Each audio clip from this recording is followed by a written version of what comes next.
Well, hello, family. Good evening, wherever you are. Welcome to another edition of DJ's Raw and Cut Truth. I'm Coach Joe. This is Raw Media, RawTruth Media, family, where we speak the truth. Tonight, though, we are here to celebrate, as we always do, when we are given the opportunity to see Melo Ball do his thing. And we are here tonight. Welcome to another edition of the NBA. What's happening, family? Y'all know who I am. I'm Coach Joe. What's up, DJ? How you doing in the chat? I know he's somewhere there listening, doing the ones and the twos, so it's all good. We got another one tonight, and what a nice one to have too, huh? Nice one to have. The Cavs, huh? One of the kids picked to be in the All-Star game ahead of Melo. Oh, did I say? Let me just take care of business the right way first. Well, good evening, Marquisha Daniels. How you doing there, my sister? She says, "Good night, Coach Joe, DJ, and Aquarius 21. Intriguing game. Hold to see how it ends." Welcome back to everyone in the chat. Love you all. You as well, my sister. So good to see you, and hope everything is well on that side of the world. Kathy Williams, how you doing there, my sister? She said, "Let's go, Melo." Yes, Melo Holics in the house. Stack TNT, Tailfeek, what's happening there, Young G? How you doing? It's so good to see you. He said, "What's up, family?" You know, one of the things about professional sports, family, that's really nice, particularly in the sports like baseball and foot and basketball. Because you have a long season, you play a lot of games, so you get a chance to reset and change the headspace. I'm thinking of my girl's SZA right now, "Glory Days." I love that song, and I've been listening to it, especially a lot over the last 24 hours as they snubbed our boy for the All-Star team.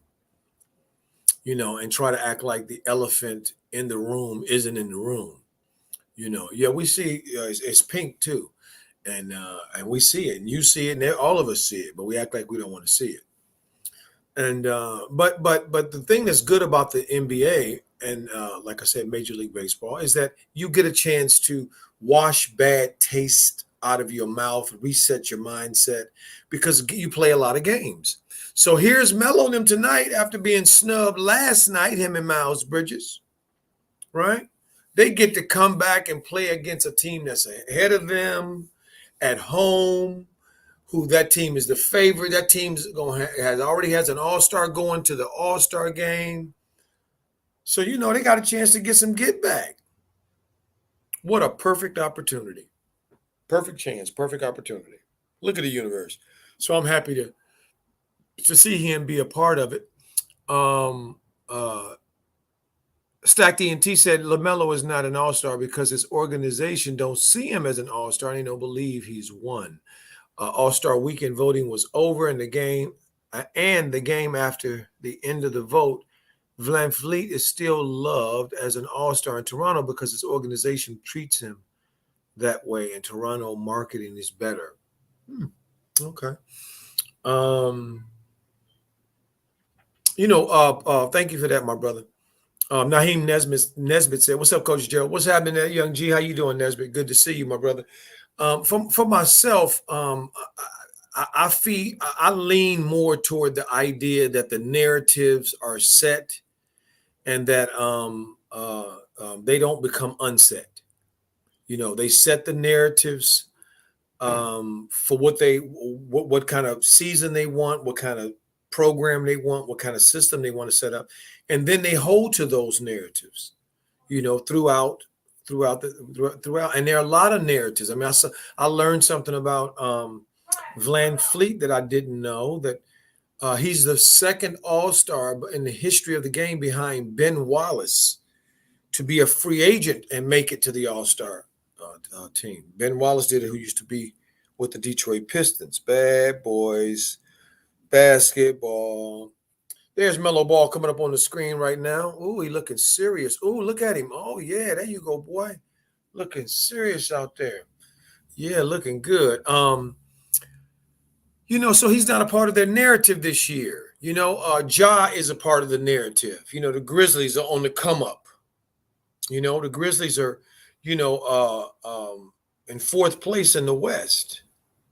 You know what I'm saying? And that's a big deal. You know what I mean, for that organization and for what they're doing over there, and they young as all get up.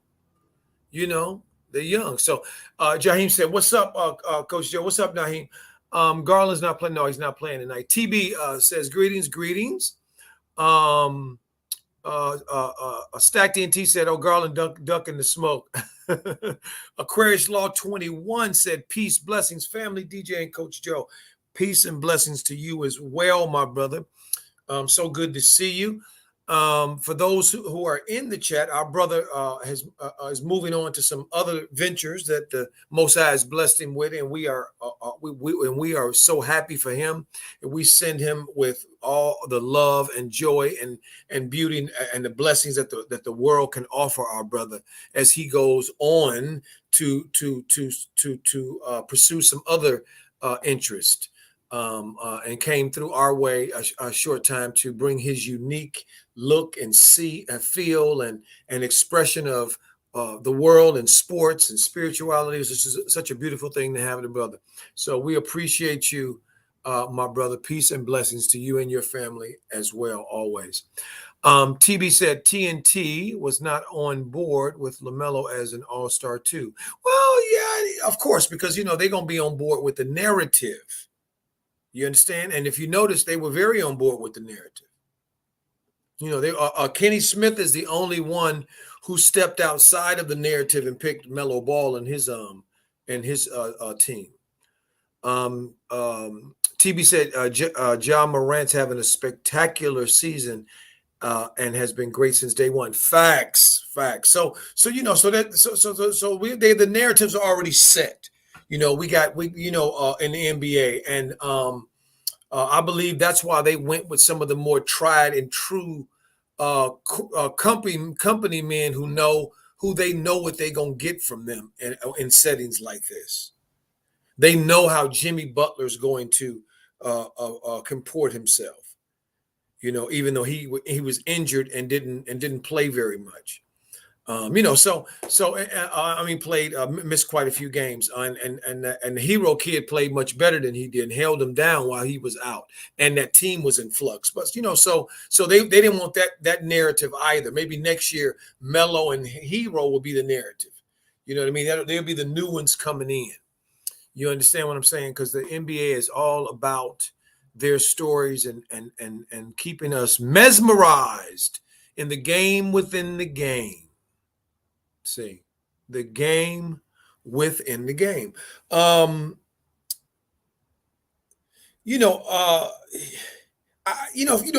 I got to just be honest with you guys. When I think about how it was processing this, if you guys notice, I didn't talk a whole lot about the All-Star previous to it coming up.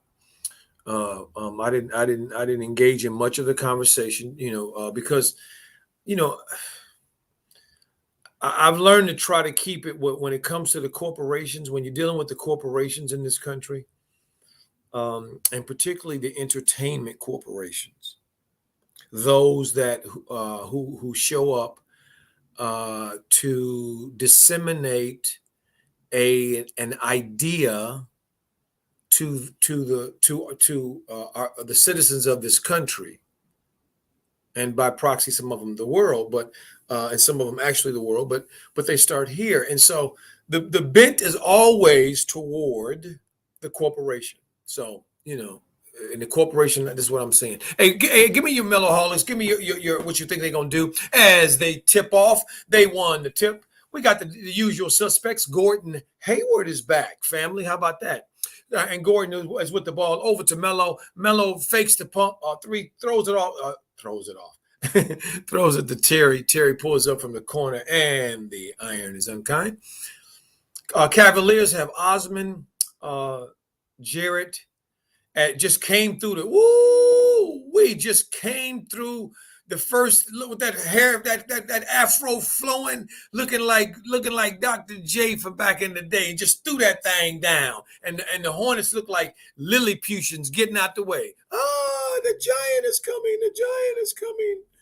The giant is coming. As Melo, they passed to Melo on a give and go. Actually, clumsily did, and all of the traffic down there. The Jarrett's down there, so you just can't be down there putting up anything. He'll send that thing back on special delivery. And look at. They down there struggling.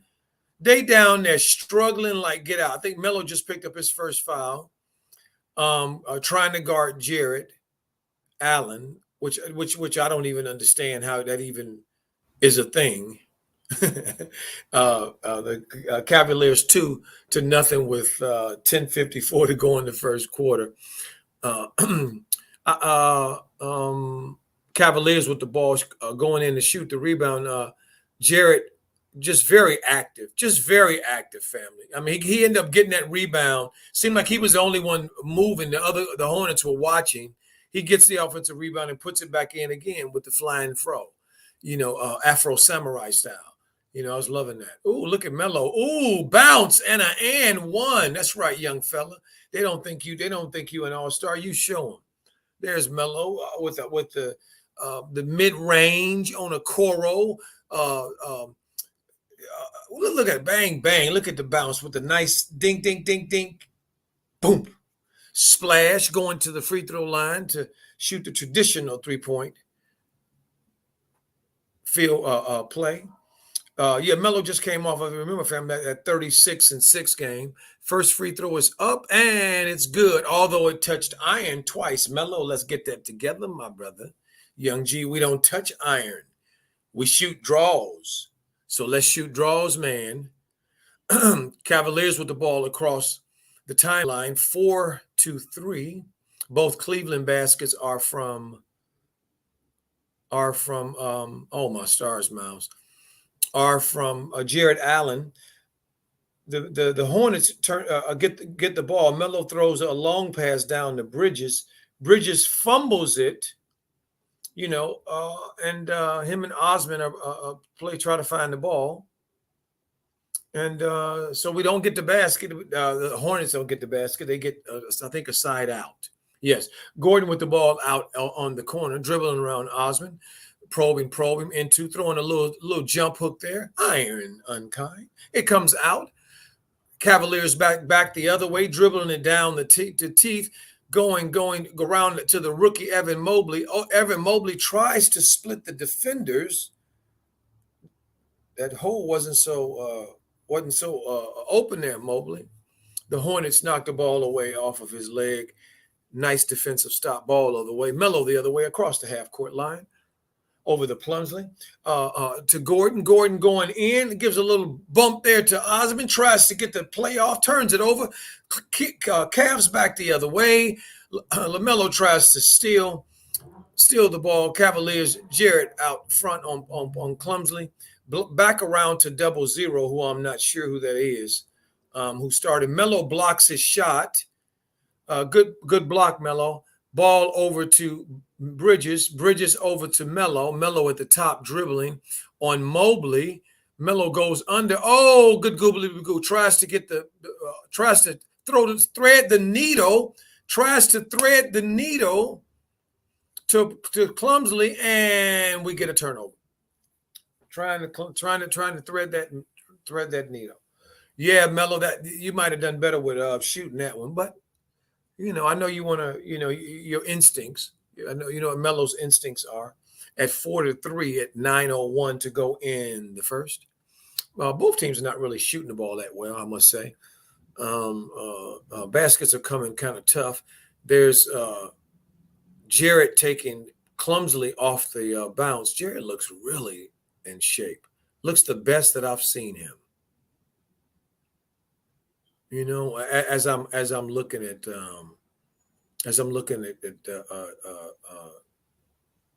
the young brother, Jarrett Allen. He's filled out, his shoulders and everything. He's filled out. He got that grown man body, and he's showing it tonight. because he abusing. He's there. He is abusing the Hornets. They have no answer for him at all. He misses the second to extend their lead to 5-3. Terry dribbling in the paint. Terry with a turnaround load, floated there. Nice shot, Terry.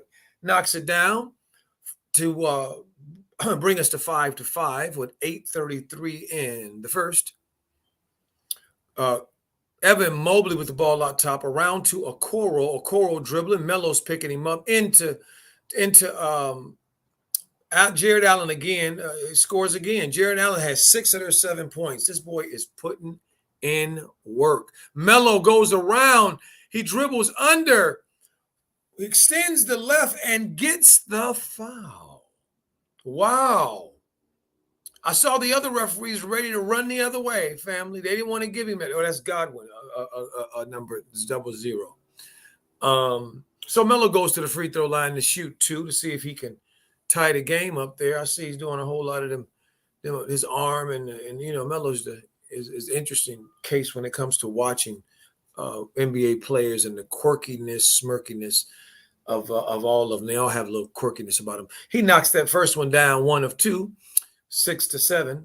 And I must say that ball there went through the basket more like it should. Melo ball. I didn't see any of the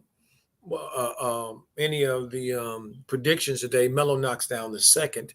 If you want to put yours in there, mine real quick is Melo has 5 points right now. I say that he'll probably end up with about 25 tonight.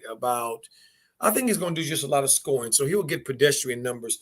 He might get his average 7 and 6 on assists and stars. Look at Jared Allen. He down there just destroying them. Getting every rebound, tipping it to himself, just dunked on the whole team. Who hollered? I know somebody had to holler. Can y'all jump on his back? Do something. Don't let him just big boy you like that. You're supposed to be grown men. This is not good. This is not good stuff. There's Gordon with the shot, the mid-range shot. He knocks it down. Him and Terry were playing 2-man basketball there for a little while. That looked like it wasn't going for nothing, but Gordon made something out of it. Game is tied at 9 apiece, 7:16 to go. Oh, nice defense there by Miles. Over to Melo, over to Miles and Airbnb. Throw it down, young fellas. There you go, Melo. Hey, family, I see a different look on Melo's face tonight. I got to say it. Does anybody else see it too? Can anybody else see what I see? I see a more determined Melo in a way. No. Don't say that, Coach. He is not more determined. No. I've seen him very determined. I see a focus maybe tonight that I haven't seen. And I'm gonna just say that right there because I'm not sure exactly what it is, but even that pass there, and when he was coming off the floor, his body language, the way he looked like he wasn't playing at all. See, and so that means to me that his activity, his energy right now tells me that he recognizes, for one, the gravity of this moment. They got Cleveland. They got Miami tomorrow. They off Sunday. Monday, they got Toronto. And then after Toronto, they got somebody else. But they got a killer's schedule right now. So they got to win.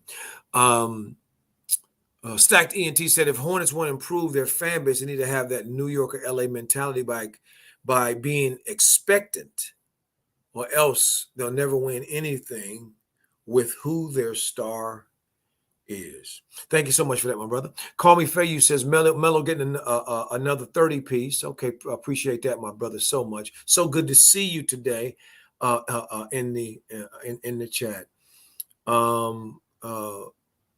Alan is going to go for a career night, Telfik.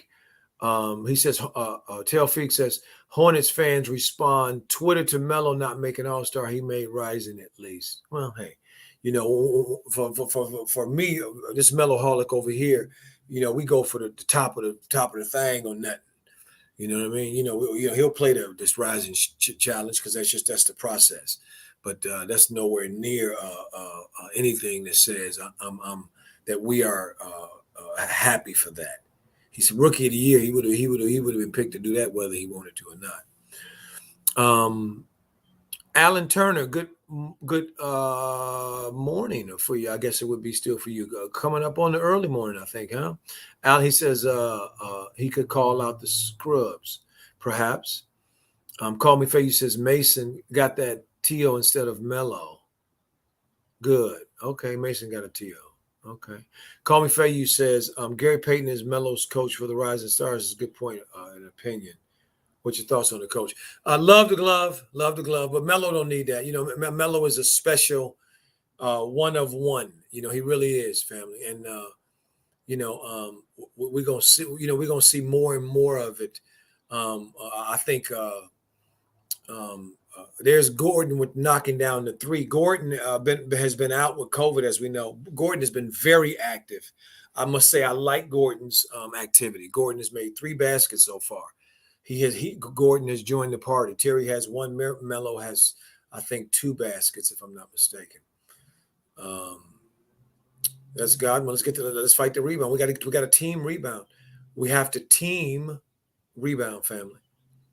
Hornets, we have to team rebound. You are decidedly disadvantaged size-wise, okay? Call me Faye. Yeah, I love Gary Payton. You know, and I just look at energies, my brother. You know, when it comes to this kind of thing, and the fact that Melo will be in that environment around a GP, I think is just beautiful for his journey. Absolutely. Melo with the ball across the lane, throws it up off the glass, and this is the thing that I don't understand about these guys here. That when Melo goes to the basket or to the glass, when he does that, how do you not get in position to rebound if he missed? How do you stand and watch? And that's what they do. They stand and watch as Jetty Osman knocks down the wide open 3 while the Cavaliers watch him the way I'm watching him on TV. Melo across the half court line, dribbling it across the court. He goes back in. There he is over there. Oh, my stars. How did he miss that? That layup was so beautiful. It just bounced off. How did he miss? Jetty, I just double dribbled the ball. How did Melo miss that? He was right there, and that left hand was right there. But he did. Let's move on. Terry with the mid-range. Knock it down, Terry. Nice shot. Terry, I think, makes his second or third shot as well. Terry has joined the party the first half as well, as the Hornets go to 16-12 with 5:02 to go in the first. Cavaliers with the ball on the wheel. Jetty Osman goes around and around, drops into Hayward's lap. Hayward across the timeline. Hayward goes in, and Okoro knocks it away from him. Very, very, very, very, how do I say, generational in the way that looked to me. Very generational. Very generational. It was easy for that young man to knock that ball away. If you watch him, he didn't even expend very much energy at all. You know, and that's one of the things that you can tell, family, when you older players the younger players start catching up to them. That's what you usually see. Miles to the basket, shooting it high off the glass. Iron, the glass is unkind. 16-12 with 3:46 to go. Plumsley with a steal. Plumsley on the run out and the Statue of Liberty dunk. Plumsley with the dunk to extend the lead to 16-12. Nice play. Oh, look at Allen. They threw it right back down, tried to get a get back. And nice play by Plumsley. I got to give you that. Plumsley. I'm going to say Plumsley this time because you did something there that to me was exceptional for you. Exceptional.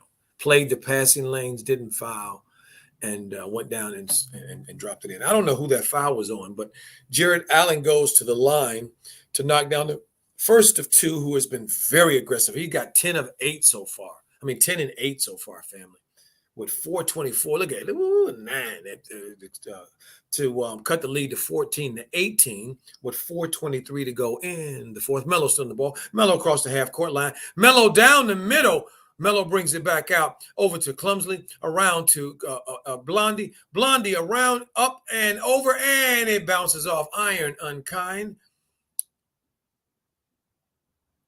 Who did he call the foul on?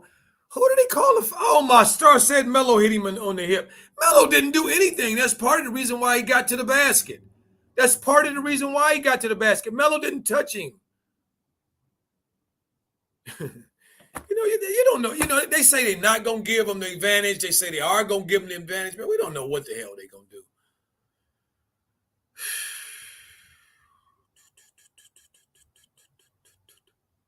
You never call that to Melo down there. They hit Melo all the time in the hip. And now you're going to call some little small little ticky-tap hip stuff and then tell Melo we call it down there. No, you don't. When Melo went down there and shot that ball high off the glass, he got hip checked. And you didn't call nothing and they knocked him on the ground. So stop. They're so full of it. Their bias is just so ridiculous. It's all right. I told DJ, I said to DJ last night, fam, I said, it's okay. We're going to get the last laugh. Us Meloholics, we're going to get the last laughs. They go to a timeout. Call me Faye. You says Mason got that TO. Oh, I said I got that one already. 1:30 in the morning. Okay, Alan, thank you so much. Appreciate you, my brother over there on the other side of the ocean. Max Stanton said, "Peace, family. Peace to you as well, young brother." Alan Turner says, LaMelo has the ball. You have to be ready at all times. Facts. Who is he playing with at this stage in his young career in Charlotte that don't know when Melo have the ball, you have to be ready? Man, these dudes, it's just sometimes, you just see the glaring difference, the gap between talent. And it's frustrating for us Meloholics, many of us, because we see that he's the straw that stirs the drink, and if he just played with people who were, a little less selfish and a little more maybe talented, I don't know. We would see a lot different results. See, let me tell you how this is fools go the way they're playing right now. Melo's hitting shots, Miles is hitting shots, Gordon's hitting shots, Terry's hitting shots. Okay. Plumlee made one shot. And it looks like, look at they all getting down. That's good. That sounds good in the first quarter. Sounds good in the second quarter. But as you move through the game, it don't sound so good because the shots ain't gonna come like that. Particularly when you get to the fourth quarter, when you need defined roles. Who's gonna do what? And this is why the Charlotte Hornets always default to Terry Rozier throwing the ball to Terry in the fourth quarter, running plays for Terry in the fourth quarter, because that's all they would. That's the only thing JB knows. So that's pretty much what they do, because their roles aren't defined. They aren't defined now. Kelly Oubre coming in the game as a second player. The first player off the bench, and as a sixth man should be every time when he touches it, if he's open, he should shoot it. That's his role. Sixth man, come in, provide scoring.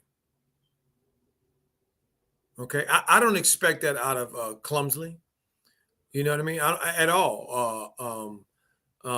Nice basket. I think that was Miles knocks down another jumper to extend their lead to 20-16 with 3:34 to go in the first.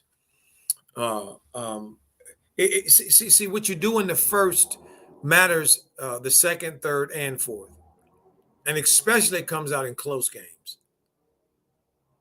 All of those inequities. Nice cut, nice pass, nice finish, Miles.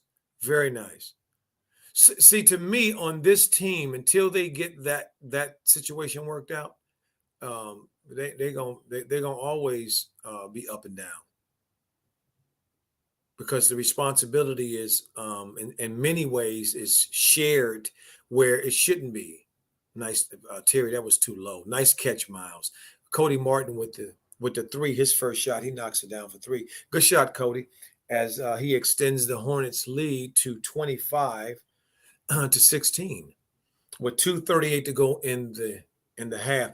Cavaliers with the ball in their court. Kevin Love in the game. I'm a big Kevin Love fan. Shout out to Kevin Love, who went to UCLA. Jared Allen with the little step. Ooh, look at him inside the three, but he put it up. Look at him now. That was so soft. It just caught on the rim and bounced in. Jared Allen. Go ahead there. Jared.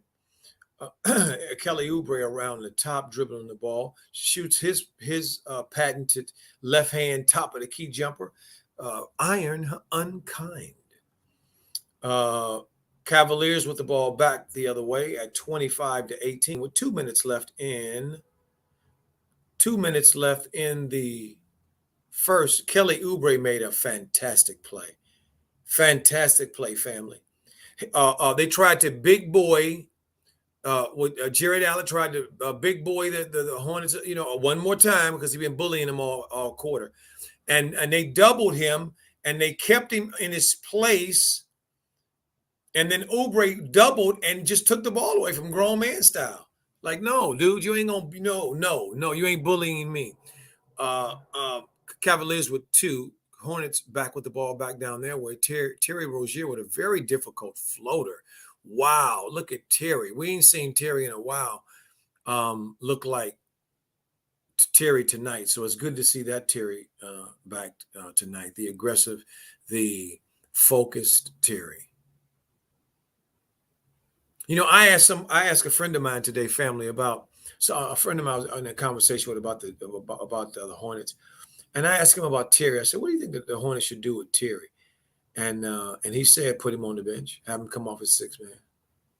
I said, wow, interesting. Because that's exactly what I would do. Superior Trucking said, what's up, Coach? How you feeling tonight? Let's go. I'm feeling great tonight, Superior Trucking. How are you and your family? Hope all is well your way.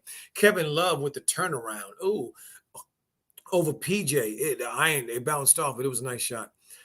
Hornets the other way. Terry with the ball at the top, trying to turn Terry into a point guard. That's the thing that's tripping me out about Borrego here. Trying to turn Terry Rozier, the herky-jerky storm, into Scary Terry into a point guard, and at the 8th, 9th year of his career. Okay. Somebody shot an air ball. I was looking at something else and looked away. Kevin Love with the ball, shooting it on top. He comes off with the miss. Oubre with the rebound back the other way with 49 seconds. Oubre bringing it across the timeline. Oubre picks it up over to Miles. Miles under to Terry. Terry around to Twin. Twin with the corner three. It bounces out. 36 seconds to go. Hornets 28. Cleveland 20. Oh, my stars. Oh, my stars. Look at that horrible call right there. Actually, I'm going to call that what that is. It was a horrible call, but Miles,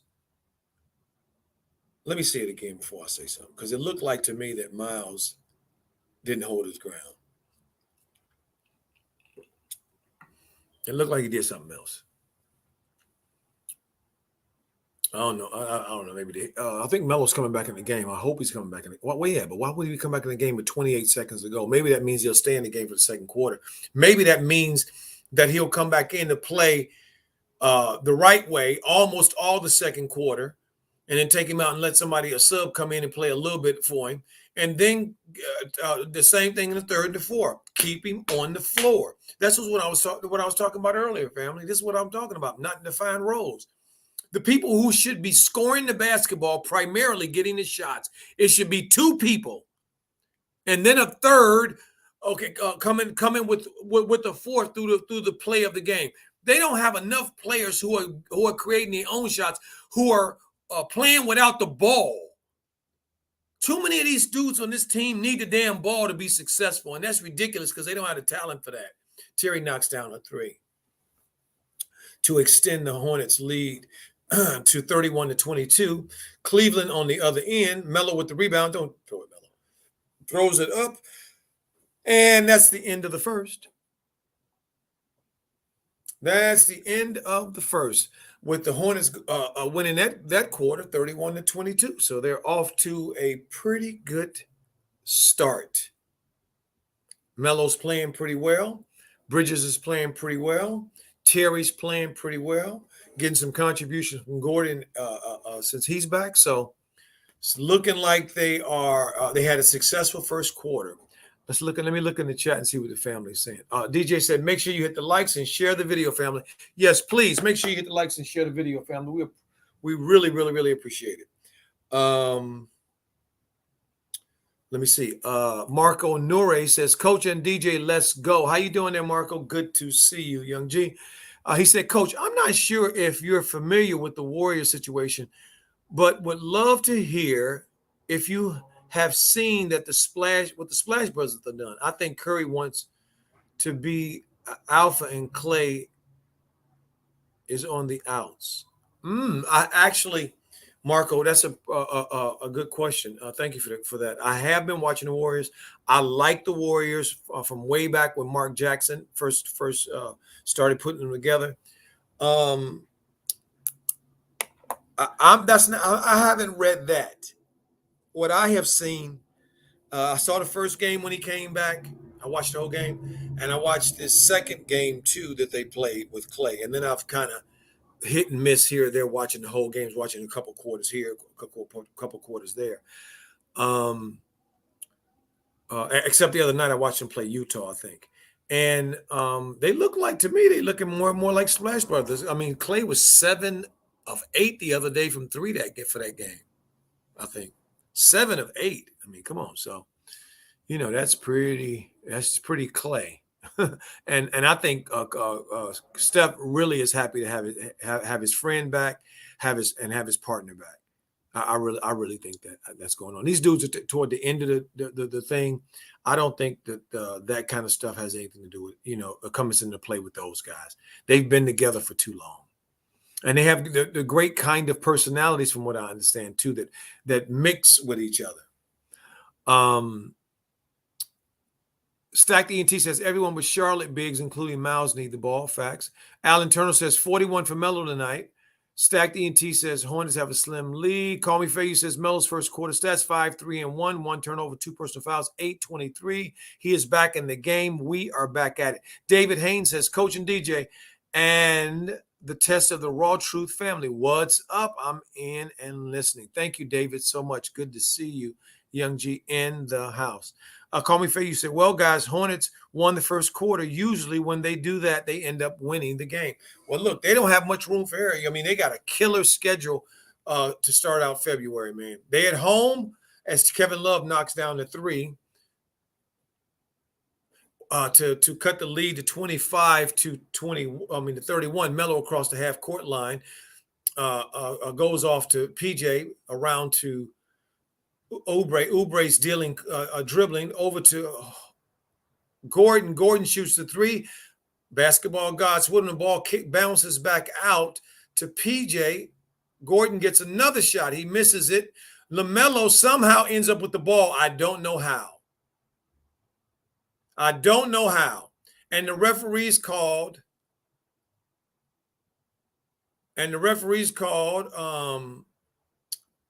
Kevin Love for a foul, Oubre going to the free throw line for 2. What a crazy exchange there. And you know what's interesting? I watched the referee really close because of the camera angle. I have to give this guy some credit. He saw Kevin Love flopping, and he didn't go for it. And just so you know, flopping, for those who are unfamiliar with flopping, it's when you start moving before the contact actually comes. And that's what he did. Oubre knocks down the first of 2. Superior Trucking said, last 2 years with Clay, no Durant, Curry is in heaven with the attention Clay gets that makes his job way easier. Trolls always want to start stuff. Well, yeah, they do want to start stuff. And I just say, our brothers and sisters, some of us are sometimes not in a good place and we want to share it. There's an old saying, family, that used to go, people say misery loves company. I've never believed that. When I first heard it, it sounded weird to me. As the Hornets go out on a run out of steel, and they run out, Cody Martin gets fouled at the basket. Cody Martin goes to the basket to shoot 2. And that's this.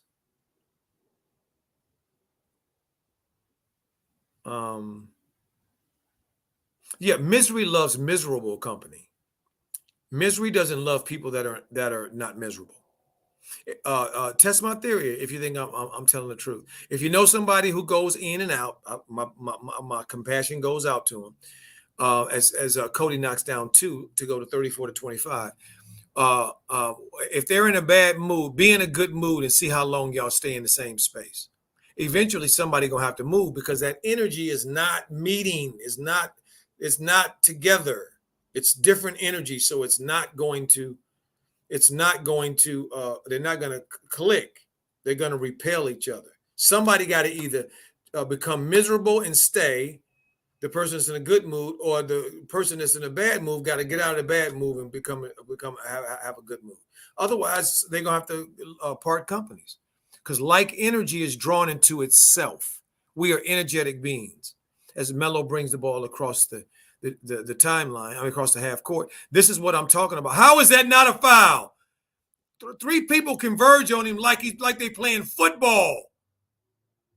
How is that not a foul? As Melo turns it over, they go down and get an easy two. The score is 27-34. Melo in the corner puts it up, and he knocks it down for his second. I think that's his second trait of the game to extend the lead to 37-27. A 10-point lead. Melo brings the ball across the half court line. He is dribbling. He is dancing. Slip screen from uh, from PJ around to Gordon. Gordon dribbling on K Love. Oh, he kicks it out to Oubre. Oubre in his favorite spot on the floor for three. Oh, the iron is unkind. Cavs the other way. Hornets up 10.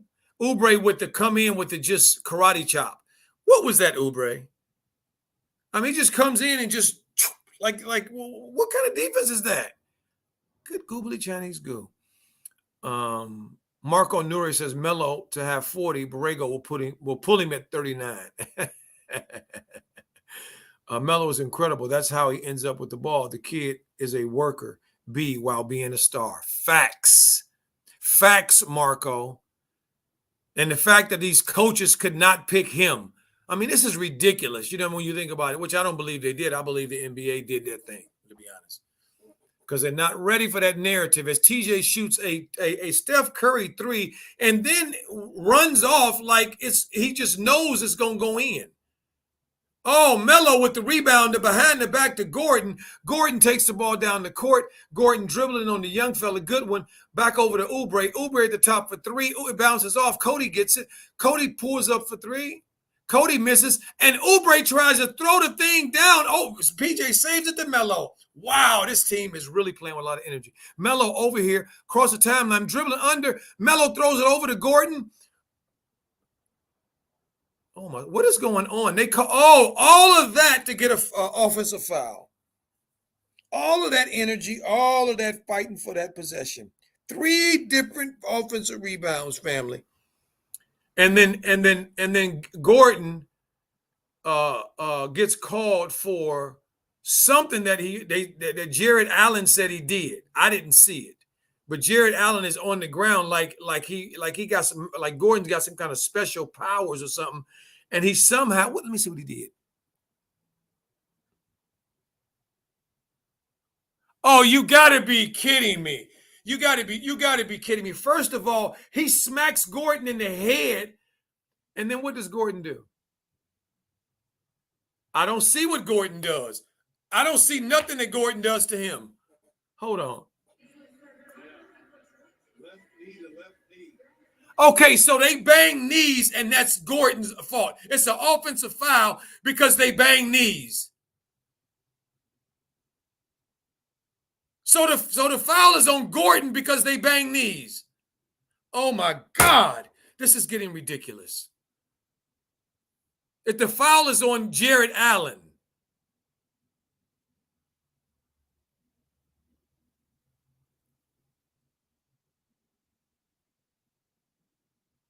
I don't know what's going on.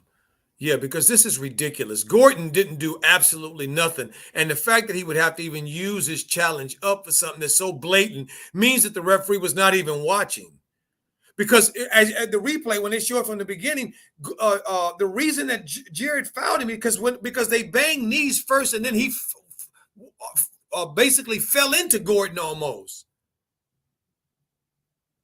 That's why he was on the ground. It had nothing to do with what Gordon did to him. See, that's this all this nonsense. I don't know. This is what they did. He made an emotional call based on his emotional maturity. Oh, he hit the ground. He must have did something to him, even though he didn't see nothing. And then we'll look at the challenge. I mean, there's a challenge, and we can look at it, and if we overturn it, then no loss. No, that's not the way it should work. You should do your job first and call it the right way, and then let the chips fall the way they may. But clearly, you could see on the replay, Gordon didn't hit him nowhere. I thought he hit him in his sack. That's what I thought he hit him.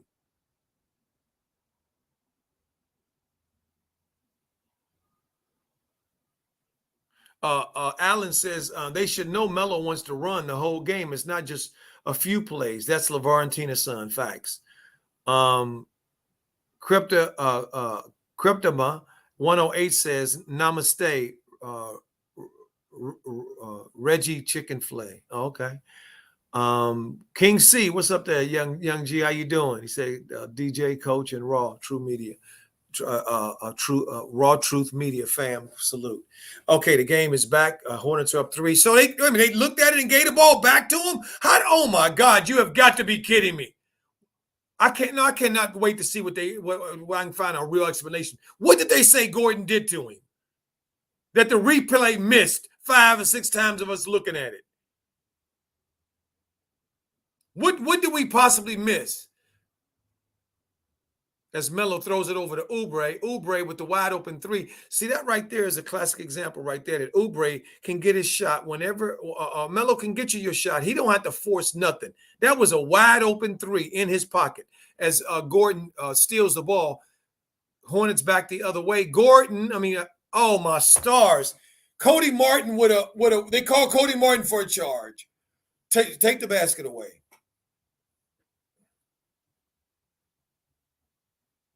That's not a charge. You must hit the man in the chest. What the hell is this going on? Oh my God, this is so freaking ridiculous, man. These dudes don't even know the damn game of basketball, man. I don't know what the hell they calling. What the hell are they out here calling? Any contact, whoever it falls down and acts hurt is the one who the other one must have did something to him. That sounds like that little brother, big brother stuff. Mommy, he hit me, and she know the mama gonna get on the older one's case because she just crazy about the little one. We know how it is, family. You leave that boy alone. I ain't touched that boy. Yes, you did. He wouldn't come in here and tell me unless you did. And he's sitting over there smiling, like Jared Allen over there now, acting like knowing that he got the better of him on this one. It's just so ridiculous.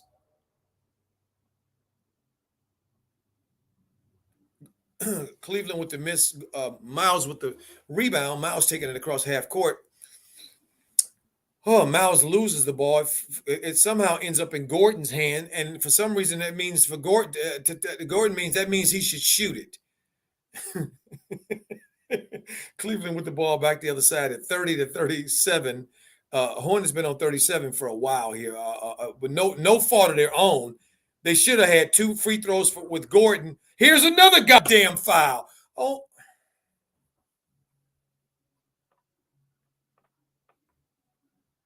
So this is how is this the way Cleveland got to their record? This is how they got to their record, by being helped by the officials every time they get down in a game. Phantom call after phantom call after phantom call.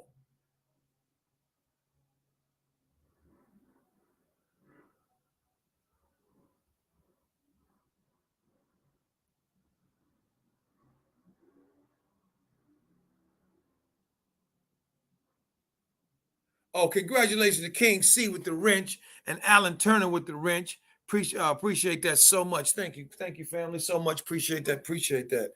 37-30. What are they doing now? This is so ridiculous.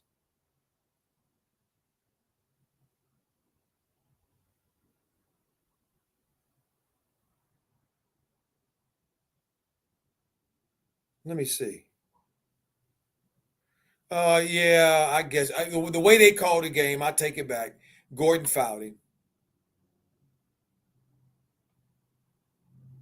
Gordon fouled him because you're not supposed to step underneath. And this kid here, clearly just shot the proper jump shot. He jumped up and came down in the same spot that he jumped in. He didn't jump forward or sideways, left or right, or backwards or anything. He jumped straight up, put the ball in the shooting pocket, and knocked down a three, and came down, and there was Gordon in his spot where his feet's supposed to come down.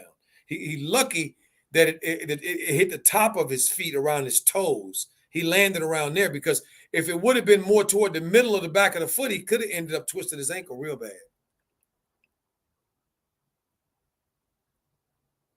Oh, Macretia Daniels said, well, Coach, remember they have an all-star now. No, exactly. No, you're absolutely right. I forgot. Silly me. I know one thing. It is way too much talking going on with this damn game. Way too much interference. Way too much chippy talking. And how is anybody supposed to get into a rhythm and play a damn basketball game with all of this crap?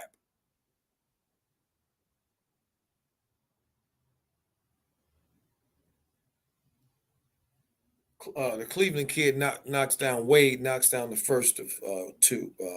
Of two. Glad you're here, Alan. Absolutely. He knocks down the second, and here's the third that will cut the lead to 4. Oh, he couldn't handle making 3 in a row. See, family, that right there is, I guess, a classic example of how hard it is to make free throws.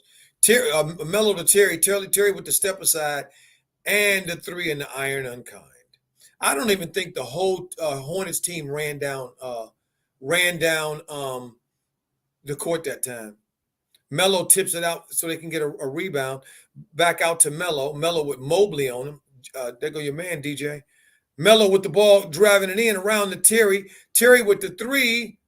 The iron's unkind. Terry misses a 3. Cleveland with the ball back the other way. Okoro back in and slams it under, just throws it and looks around like, is anybody going to play any defense? I mean, is anybody playing any defense? What are we doing here? Yeah. See, the first rule of basketball, family, is stop the ball.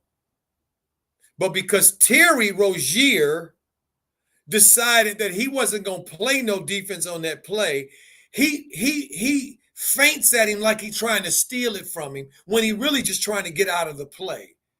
So this kid is running from the other side of the court all the way down. He's downhill. So what Mal's supposed to do with him when he get all the way there with a full head of steam? See, that right there is some old bull crap on the.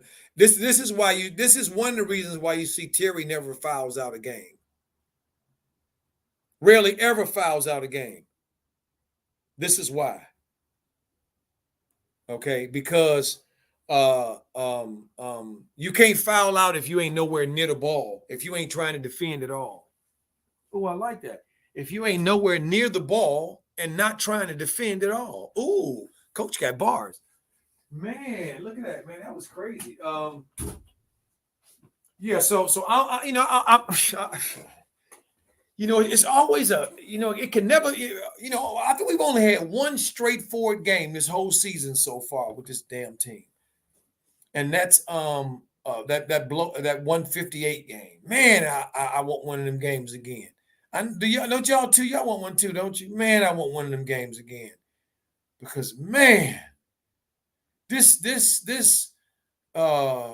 steps up, 3 steps back, 3 steps up, 2 steps back, 1 step up, 2 steps back. I mean, this stuff here is just tiring, man. It just There's no consistency, no even consistency of players, man. It's like every time so one of these dudes shoot the ball, dog near, not all the time, but many times you look at me, is he going you hoping that he gonna make it. He gonna make it. I hope he make it. Is he gonna make it? Oh, whew, he made it.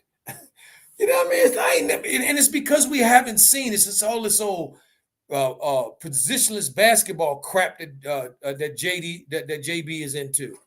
You know that he's about, which doesn't exist, which is some nonsense theory that they didn't came up with. DJ said, Coach Joe needs to be a rapper with all those bars. LOL.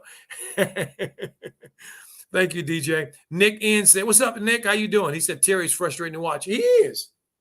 He is frustrating to watch sometimes. A lot of times. See? He got 10 points. He 4 for 7, 2 assists, 13 minutes. Melo brings the ball across the half-court line. They put Mobley on him this time. Melo over to Gordon. Gordon around. So they're going to throw the ball around the perimeter. Okay. Okay. No. Miles with the ball in. Miles throws it back out to, back over to Gordon. Gordon with the 3. Mobley with the rebound. The score is 37-34 with 5:50 to go in the second. Good one. Cleveland with the 3. PJ with the rebound. Off to Miles. Miles dribbling the ball across half court. PJ not even looking to his left. PJ, you know you have a left. Melo up over Mobley for 3. I mean, for the and 1. Or no basket. I mean, you can't even we don't even know in this doggone. I've been watching the game so long, I can't even tell if it's a basket or not. What they call?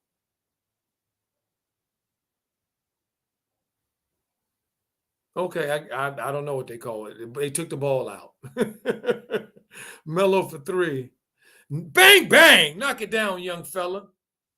Melo for 3. Way to go, Melo ball. To extend their lead to 40 to 34. Melo at the top against Okoro. Terry over here guarding good one. You should be able to guard him, Terry. He's a rookie.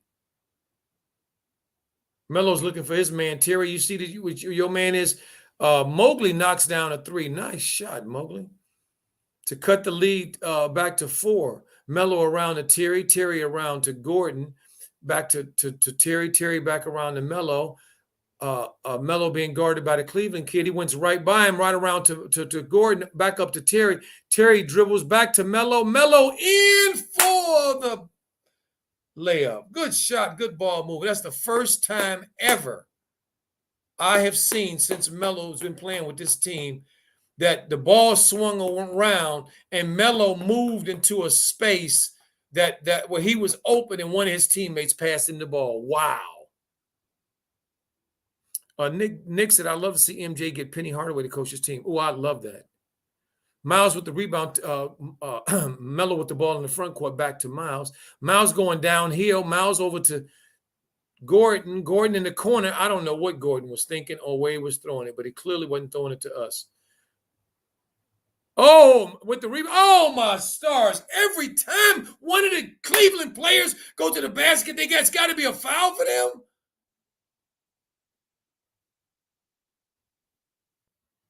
Wow. You can't let no contact go?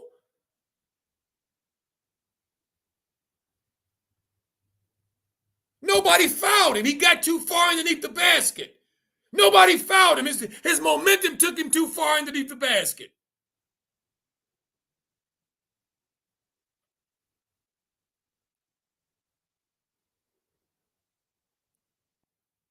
Oh, thank you, call me for you. I appreciate it. He says a 3-second violation, coach. It didn't count.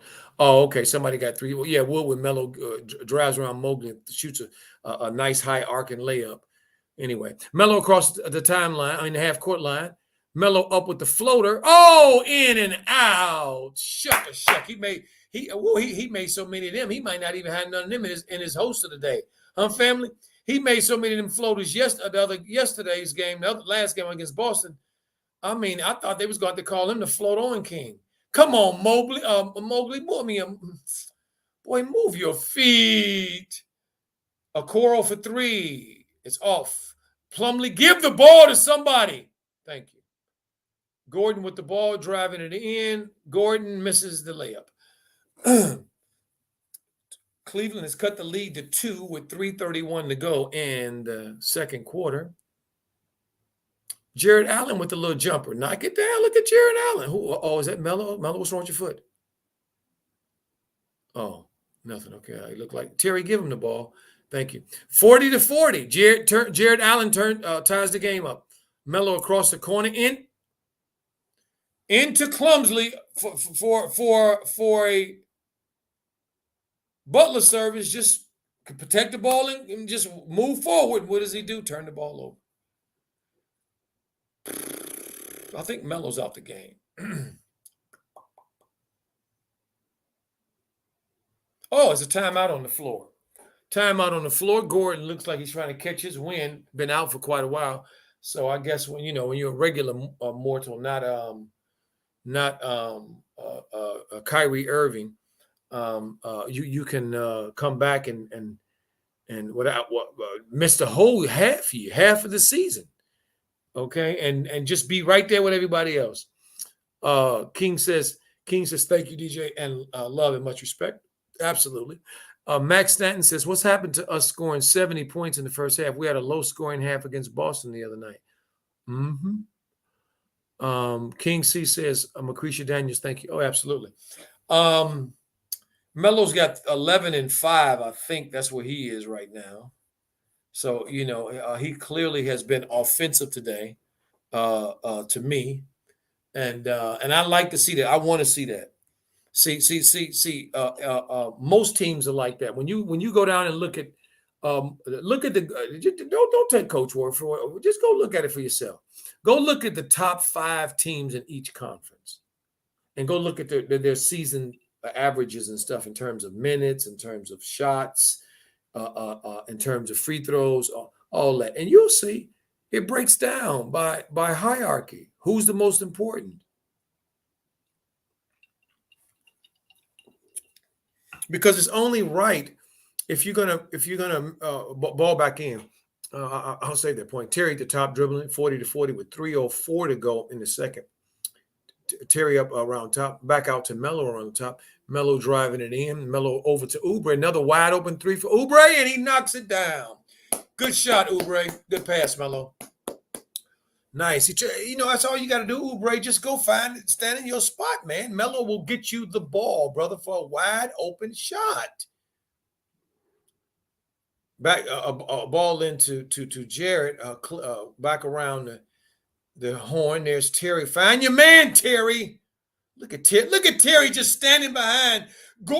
Standing behind. Freaking standing behind Jared Allen. And then he thinks because he came down and made a 3 this time, that makes up for it. It doesn't make up for it. Guard your man.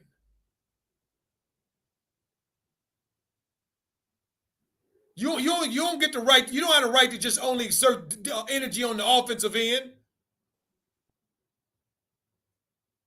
46-43.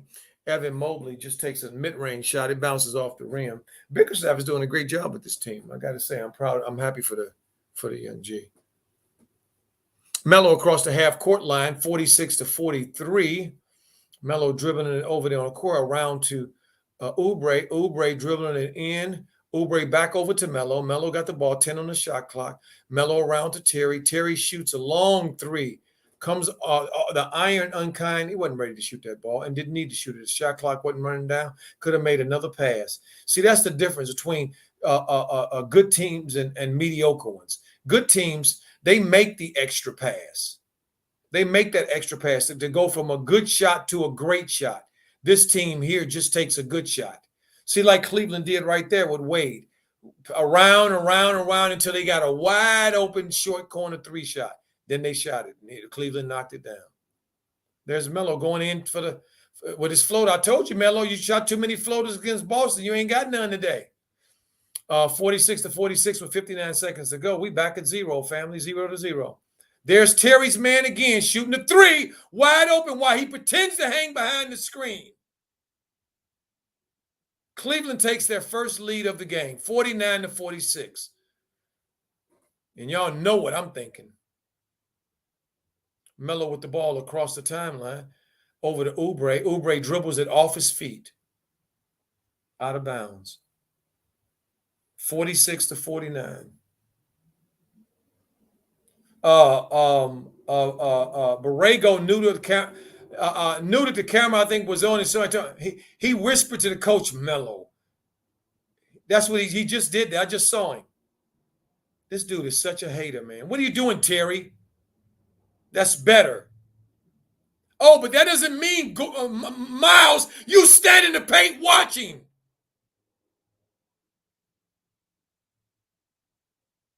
Wade hits another wide open three, this time from the top of the key.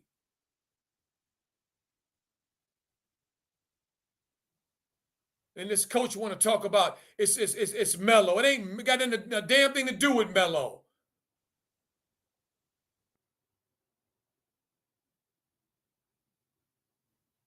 They not even in the damn bonus, I don't think. Nope, they not even in the damn bonus yet.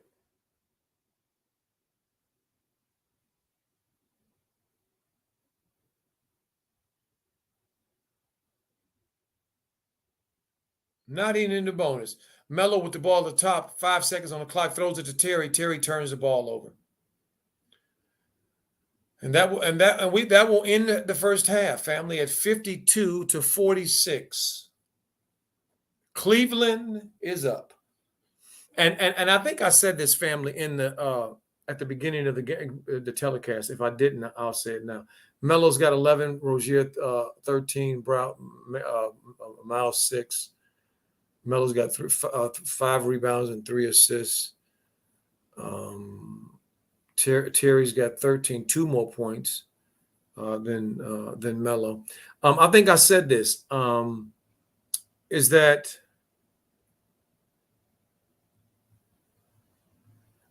until this team, clearly the NBA does not believe in these dudes. Clearly. Miles didn't get no nod either. Okay. The only team in the top 10 in their conference with a winning record that doesn't have a player in the game, represented in the game.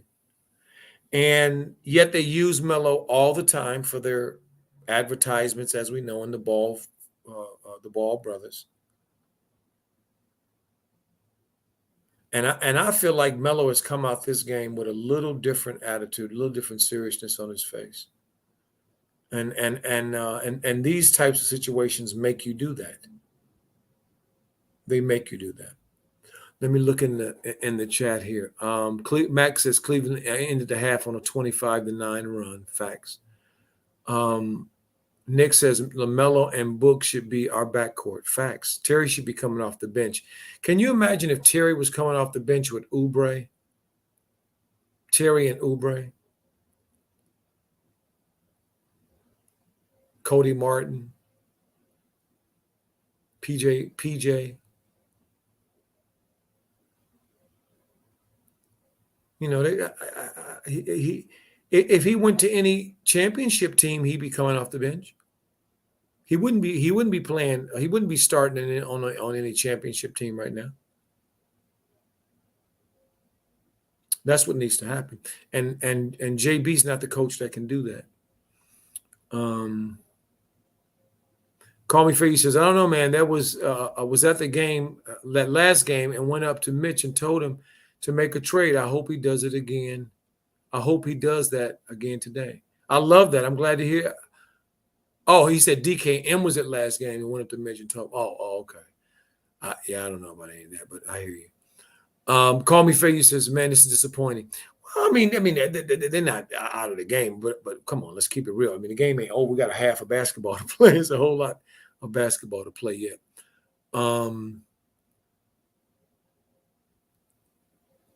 I'm not sure what this is DJ put on the screen. Was this a Melo? 15 games, minutes per game, 29 minutes per game, points 17, rebounds 7.6 average, assists 6.9. Oh, and okay, in the month of from December 17th to January 21st. That's what that chart says. There it is. That's the reason. That's the reason why Melo is not an all-star as well. That right there. Thank you for that, DJ. Max said I agree with Nick. DJ said the brother Osmond sent some stats that prove our point that LaMelo has been given low minutes before the All-Star selection. Absolutely, DJ. You're absolutely right. Nick N says, I said this on Bleacher. Oh, I saw this on Bleacher, which I wish we traded for Ben Simmons for Terry's ass. Yeah. My feeling is that I like truth over lies, family. And to me, to pretend and to act like this team here has an ability with one or two, a couple of additions, or they one player away from a championship team. No, they're not. No, they're not. They ain't nowhere near a championship team. They're trying to be a playoff team. Okay, and they really gonna have a hard time being that this year. Okay, because teams are better. So, I would love to see the young dudes in there. That's what I'd love to see, the young dudes in there.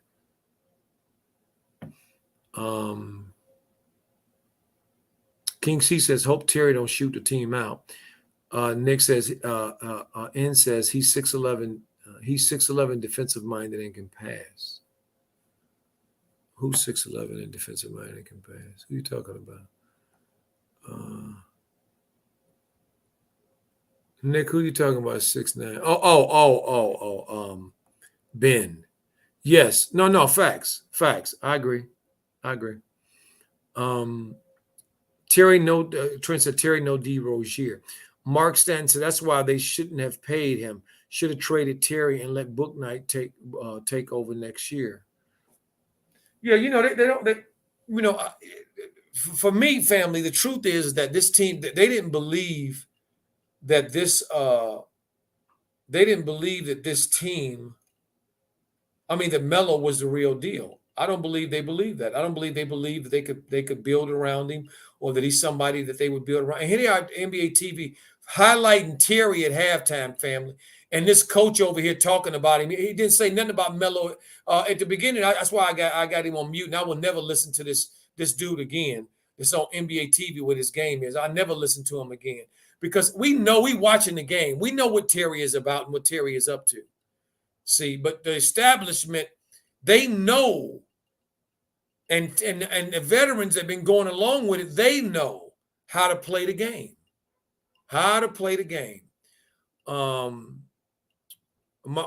Max said that's why they should. Yes, facts. Talking about Ben, yes, nowhere near a championship team. We barely a playing team. Exactly right.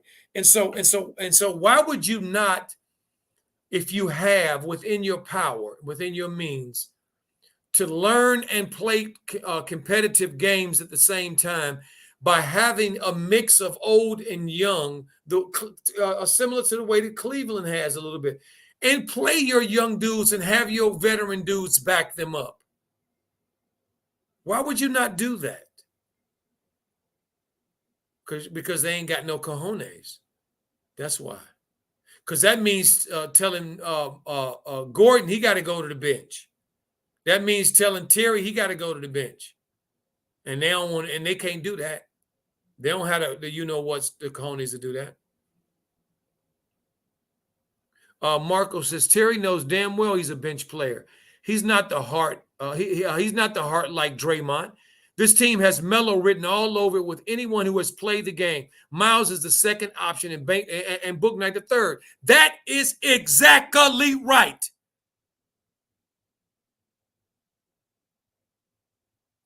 in my view. That is exactly right in my view. That's the way it should be. But this coach and this organization is selling illusions of grandeur, selling puppy dogs and pigtails, and y'all and many of y'all out there in the world are buying it.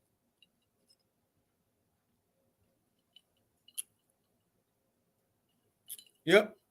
I mean, how many? Look, you mean to tell me that Miles and that Melo and Miles should only really connect with each other for the most part is on fast break plays and long hitter heads. That's it. So Melo and him shouldn't be in pick and roll situations where Melo can turn the corner and he can set a real good screen. Melo knows how to use it. And then Pogo off the floor. Melo can throw him any kind of pass. You know, it's simple stuff. It's simple stuff. I just said this is the first time I seen Melo cut to an open spot in the floor and one of his teammates passing the damn ball. He got a layup. This is a year and a half into playing with him. And it took that long for him, as good as he knows the game, as well as he knows the game. Come on, man. This is ridiculous. It's ridiculous. I saw something the other day, family, I wanted to bring out to y'all at halftime because Toronto's playing Atlanta right now. And I told you, I said that, there's a trade, by the way. Let's talk about the trade real quick between a couple of teams. The Clippers traded, got Norman Powell and Robert Covington from the Portland Trail Blazers. The Blazers got Eric Bledsoe, Justin Winslow, Keelan Johnson from San Antonio, and a 25 second round pick. So they moved two big pieces. And you know they ain't going to keep Justice Winslow, and they probably ain't going to keep Eric Bledsoe either. They'll keep Kenyon Williams because he's a nice piece. But wow, look at the clip joint. So when Kawhi and them get back next year, they're going to be Norman Powell, Kawhi, and PG, and the three. Man, that's a nice three right there. I got to admit. That's a nice three right there. Sources saying Philadelphia 76ers Shamrani is saying is expected to pursue Brooklyn's New York James Harden ahead of the deadline. What? So is it true that maybe that Ben Simmons will end up with the Nets, and James Harden will go play with Embiid and Tobias Harris? Ooh, wait, I don't know. I'm like going, wow. Let me see here.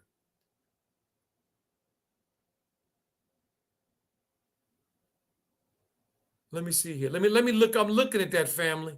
Durant, Kyrie, and Ben Simmons.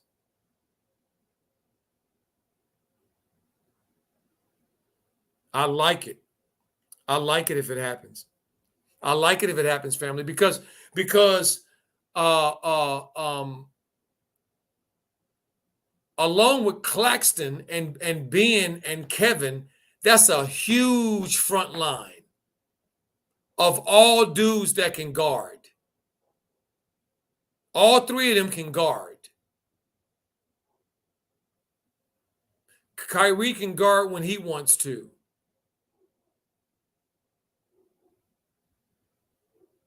Yeah, I like that. I like that trade.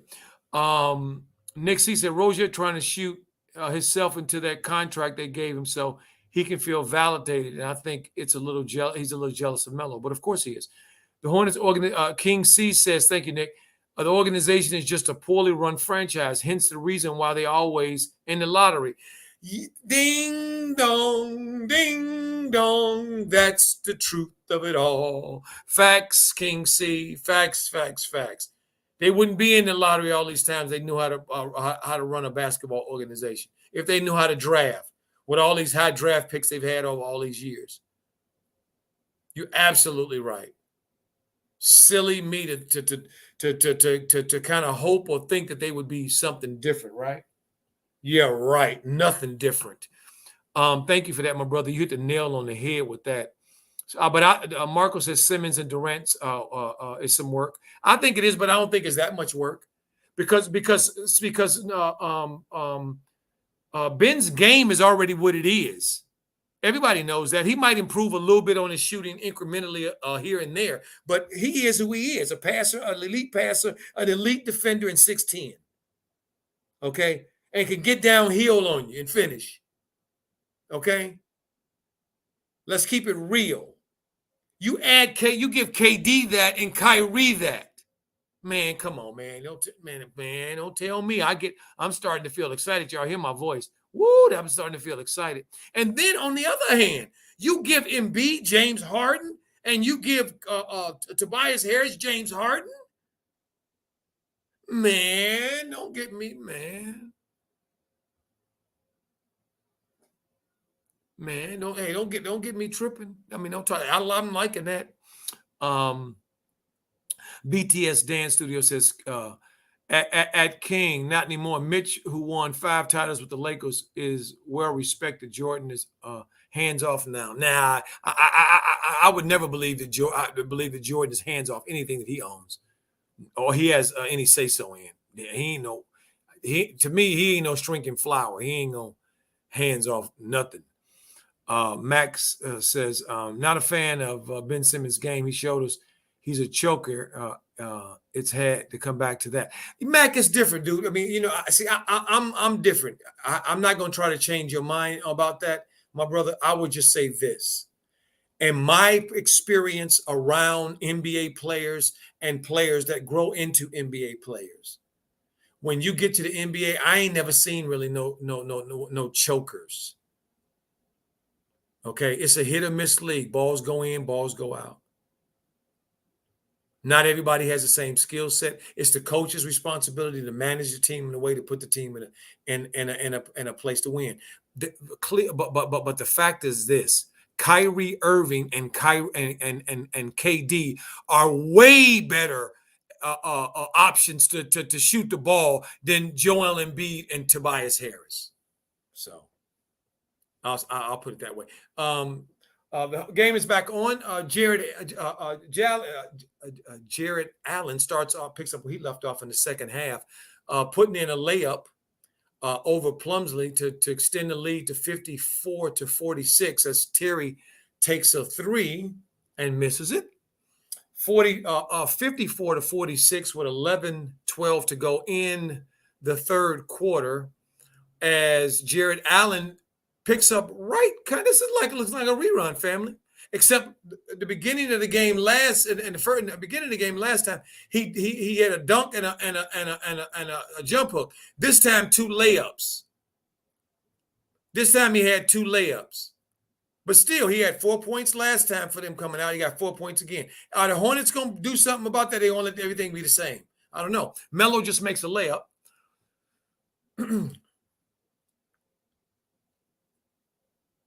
Cleveland's rookie, who's having a wonderful year. And if I don't speak about him, DJ won't speak to me anymore, I'm sure. Eric Mobley. Evan Mobley, is playing amazing.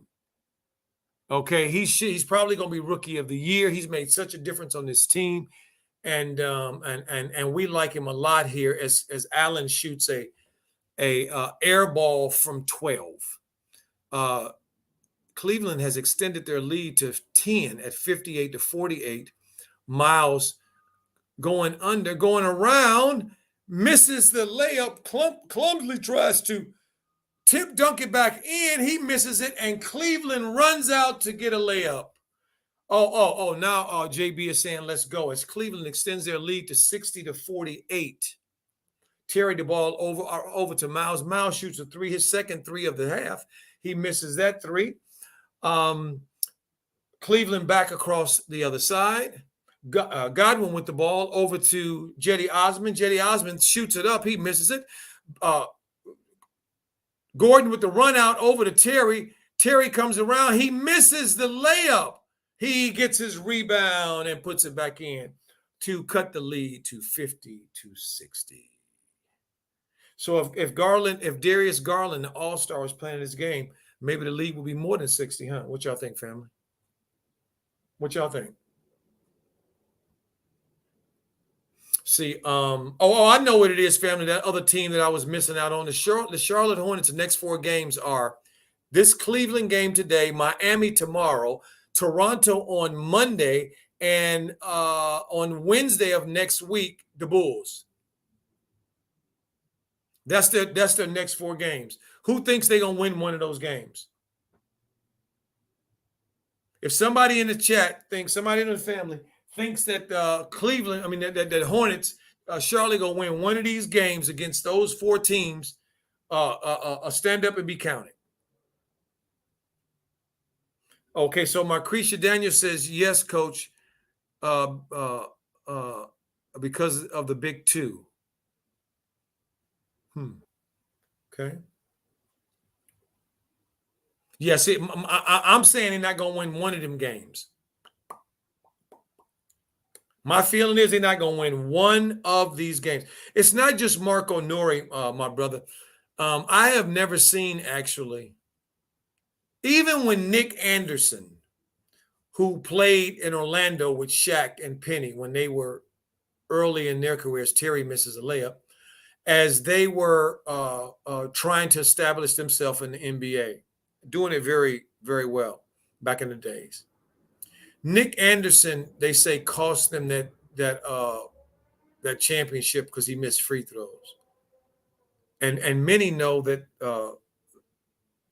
that Shaq blamed him for that for years, and I knew from my own sources that he was that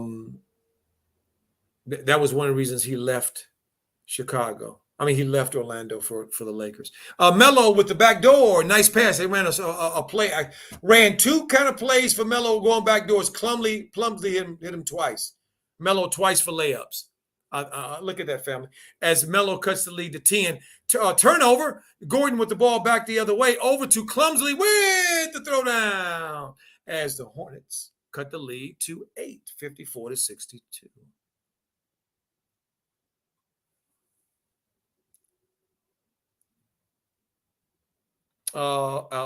Jared Allen trying to throw big to big, and Evan Mobley. Hornets pick up a foul for Evan Mobley. Melo and Terry both have 15 points now. That ball was actually in the cylinder. That probably should not have been a okay. What I was saying, back to the Ben Simmons thing. I haven't seen a team blame one player on their team, and one of their best players at that, for a loss the way that this team did on Ben Simmons. I thought, and I wasn't so much mad at Joel Embiid for kind of saying that he, as the Hornets cut the lead to 56-62 on a run out. They're on an 8-2 run. Players are going, might say certain things, emotional after the game kind of thing. But Doc Rivers, when they asked Doc, and I love Doc, I like Doc a lot. I think Doc's a great coach. I think he's a great communicator and leader of men. But when they asked Doc, what about Ben? He said that he didn't think that they could move on with him. He said he didn't know if they could move on with Ben. You don't say that. You don't say that, something like that you don't say that. That's wrong. Because you don't lose a series, a 7-game series. You don't lose it on one play. You don't. You do not lose a series on one play. Okay. Usually a 7-game series, the best team usually wins of the 7 games. Because and that's usually why. Because 7 games, it takes, in a 7-game series, it takes sometimes 7 games for a team to figure out how to win 4 of them. See, so I thought they were wrong for doing that. King C says BTS dance to if Jordan hand is off, then shame on him. He needs to put his hand back on. Money making Mitch is plugging the leak with bandages. King C said, is that what he doing? You mean he ain't putting a gum in the hose? Nan2 Guapo says, yeah, the Wolves. Marco says, Ben just don't like Embiid, period. Well, no, I already said that. I think it's not just Embiid. It's about more than that. Max said, y'all must have all forgotten about the playoff last year against the Hawks. Ben melted down terribly. I don't really see. That's the other thing. I really don't know what that means either. I don't get any of those kinds of things, my brother. I really don't. For myself, the NBA basketball is way too complicated. It takes way too much effort and energy and commitment to make it to one of these leagues for any of the players in those leagues to be anything that the media have taught us to say about people who are extremely and extremely talented, extremely talented in their field. This culture has convinced, as much as I don't like Gordon Hayward and Clumsley, the NBA players, I think there are people that can do it better than them. But y'all ain't never heard me say that they ain't NBA players. They are exceptional in their field.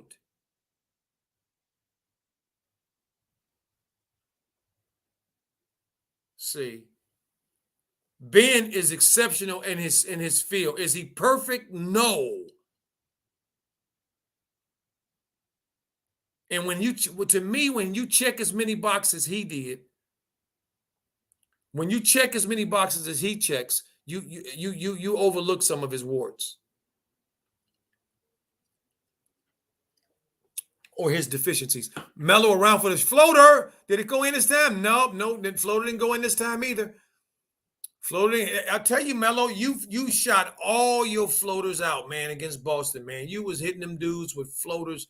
Boy, I thought you were the floaters.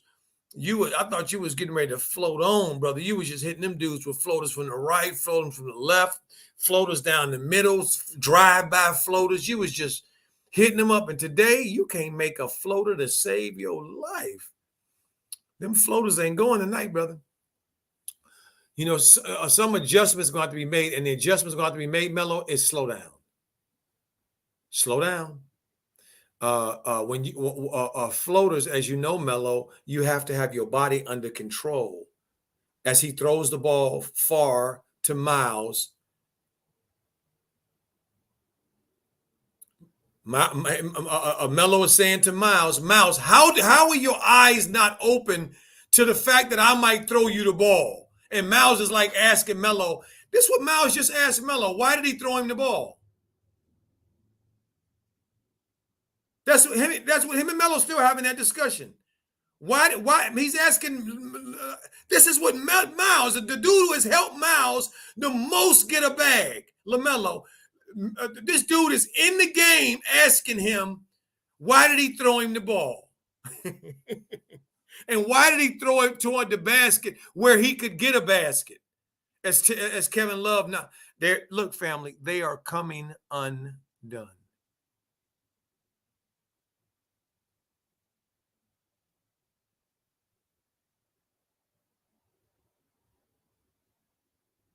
See, they are coming undone, family.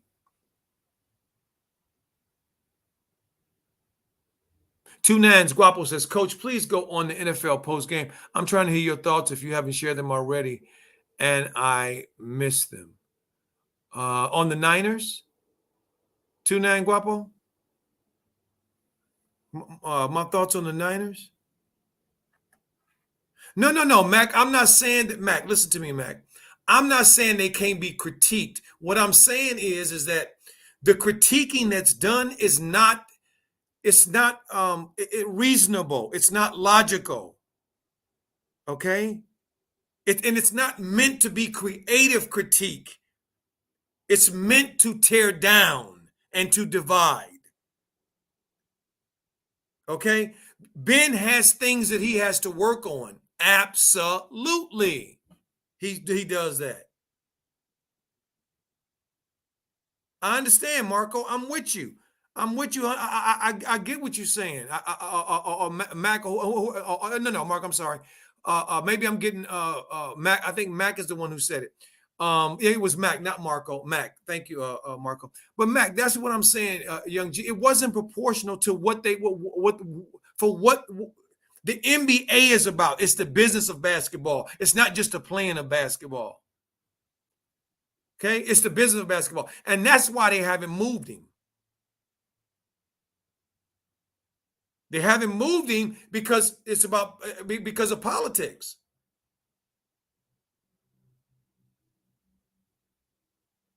See, and what for me what I can't stomach or stand is people from the outside, whoever they are, expressing views that are not about the game that they play, but about who they are as people. The NBA sold us that Michael Jordan was the best. That's why people argue to this day that he was the best. The NBA sold us on that. They sold us. Gatorade sold us on that he was the best. And the best look like this and the best play like this. That's simply not true. 70-56, the Hornets are getting what I thought was what was going to happen. This is, I'm not actually surprised, family, to see them struggle against this team. They are, because this team has a look at them. They're not ready to catch the balls. Look at this. Melo is trying to create opportunities for this team because they can't get them on their own. And they won't even be do the decency to be ready to receive the ball, man. This thing is ridiculous. But it's showing what it is. But it's showing like for instance, for some that Melo's not doing what he should be doing when he's doing exactly what he should be doing.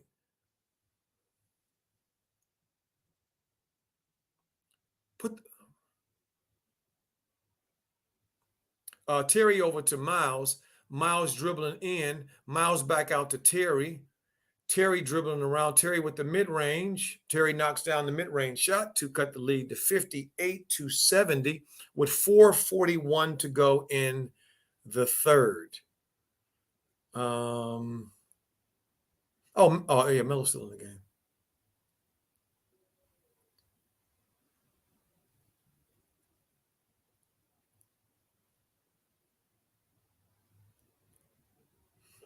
Terry, why are you smacking other people from the other team on the button, smiling with other team, dude? Why are you not focused on what y'all supposed to be doing, man? Y'all behind, man. I know, but you got your bag already. He said, but coach, I got my bag, man. I got my bag. Marquisha Daniels says, I feel for Melo boy. Yeah, I do too. Cleveland up by 12. Another paint chip shot by Cleveland. Miles bringing the ball down. Miles around to Gordon. Gordon for three. Oh my God, that was a horrible shot ball. Melo over to Terry. Terry with the three. Terry missed the three. Iron unkind. 3:56 to go in the third. Cavaliers are up 12.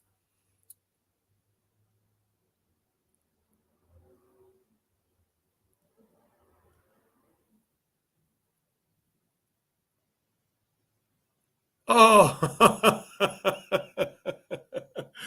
well, that series that sequence right there, family, was really apropos for what kind of game this has been for the Hornets. They attempted to play defense that particular time, and they played it adequate a little bit. But the first time they got out of position, a real position, what happened? They got punished. As Jared Allen misses the first of two. you know, King C says, uh, all are part of Borrego's plan to put a wall between Melo and Miles. Alan Turner said, yep, that joking around drives me nuts. Max says this is a team that the Hornets can learn from. Cleveland doesn't have any superstars, but are in the upper half of the conference.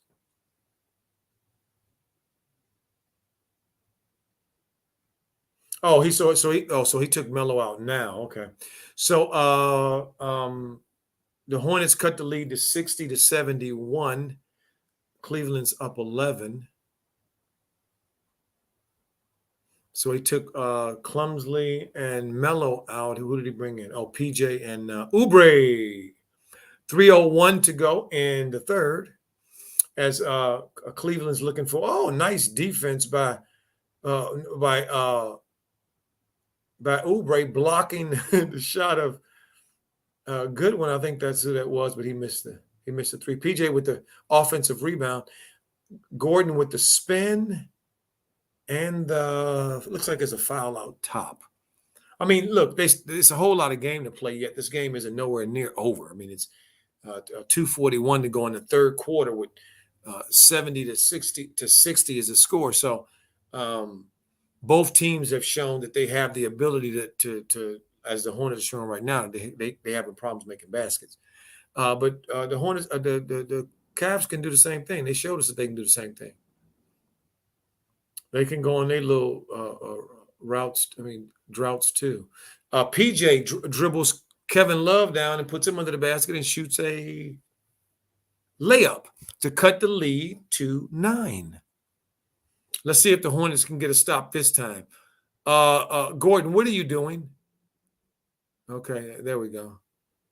He was face guarding Evan Mobley. I don't know why he was doing that. Oh, my stars. What did they call? Oh, they must have called a foul on the floor. Kevin Love on the floor. Cleveland is in the bonus. Are the Hornets not in the bonus yet? No, they're not. Okay. Maybe that foul was on Goodwin. I'm not sure. 71-62. Gordon's inbounding the ball to Terry. Terry out top. PJ comes out to set a screen. Sets a slip screen. Rozier goes around it, over to Gordon. Gordon goes around to his favorite spot for that turnaround, his patented turnaround, and the iron is unkind. Ball falls out. 1:45 to go. Still a 9-point lead for the Cavs. The Cavs are dribbling it out front. Probing inside to Kevin Love. Kevin Love with the turnaround, knocks it down, extends their lead back to 11 with 1:25 to go in the quarter. Miles with the ball across the top. Evan Mobley looking at him, back over to Rozier. Rozier is probing, back over to Miles. Miles to Oubre. Oubre over the top of Mobley. That one didn't fall. That was a very high difficulty degree, high difficulty shot. Yes. Miles bringing the ball back across over to Oubre. Oubre around Love for a nice basket. Ooh, Oubre, that was nice. Oubre cuts the lead to 9. That was nice, Kelly. Ooh, how he slithered along the line there and then even got back toward the front of the rim with his body to be able to drop it down. Man. See, this game is very consequential, family, because Boston Celtics are winning their game tonight. Toronto and Atlanta are in the game. If Atlanta wins that game and the Hornets lose this game, they drop all the way to 9, I think. I think they dropped to 9. And then when they play Miami, tomorrow, if they drop that one, then they really gonna be in trouble because you can't get behind. And I don't know if this team has the ability to win like 6, 7, 8 in a row. I don't think they do. I don't think they do. DJ put the link in if anybody wants to come in and share something that they see or got some burning question or some burning thought. Look at Kevin Love knocking down the three to with 30 seconds to go in the third as Cleveland extends their lead to 11, 76-65. Kelly Oubre dribbling in, and he turns it over. See, it's clear that Kelly doesn't need to be doing too much dribbling the ball. He's turned the ball over today. Almost each time he's tried to do much more than dribble one or two, take one or two dribbles. That's the end of the quarter, with the Hornets down 65-76 as we go into the fourth and last quarter. We're going to see if the Hornets have within them the ability to fight back. Now, excuse me, I don't think that they have the ability to fight back unless they start making threes, and they are a pretty good percentage, 3-point. I think they're third in the league percentage-wise in three. So if they get hot, they can certainly get back in the game very fast, okay? But they're going to have to get stops, and they haven't shown themselves to be able to consistently put together more than one stop at a time. They'll get one stop on a turnover, and they'll come down. Cleveland come down the next time, and they'll score or get the kind of shot that they want. So, Aquarius Law 21 said, Joe, the difference is Jared Allen. To me, he is the true all-star. Well, I mean, yeah, it's easy to say that against a team when that you're playing against that is deficient in the center spot. I mean, he has no competition tonight. There's nobody there to stop him from doing anything that he wants to do. He's the biggest, most athletic, best hands, best finisher, big man on the floor. I mean, tonight he is. And so that's pretty much what I see. I don't see a dude that's doing it the way Embiid is doing it, or doing it the way that the Joker does it, or doing it the way that, those guys do. I don't see that. So that's kind of where I am. But I certainly hear what you're saying, though, my brother. I certainly hear that. DJ said, let's get it to 40 plus likes, family. Allen said, if Melo played the whole fourth quarter, they'll get the win. I think so. I think he has to get back being aggressive. Allen got 20 rebounds. That's all? Wow, I thought he had at least 30. I mean, the way he was, rebounding against the Lilliputians. Marco says Cleveland. SC Base says Allen has 20. Yep. Marco says Cleveland don't have stars, but they have the whole equivalent to Hayward. The difference is Love is getting out these young guys' ways. Exactly right. Exactly right. Kevin Love is getting in where he fits in at. He ain't trying to outshine them other dudes, as Gordon is. You're right. Melo's back in the game, 11-point game. Melo over to Clumsley. Clumsley around to PJ. PJ over to Oubre. Oubre for three, and the iron is unkind. I hope that kid ain't hurt. Oh, no, he all right. Yeah, just a little banging, a little booming. I mean, Allen has 24 and 20. 24 and 20, and it's the start of the fourth quarter. Come on, family. I mean, he out there playing, kind of by himself. As far as competition from his position, he's not being a challenge at all from his position.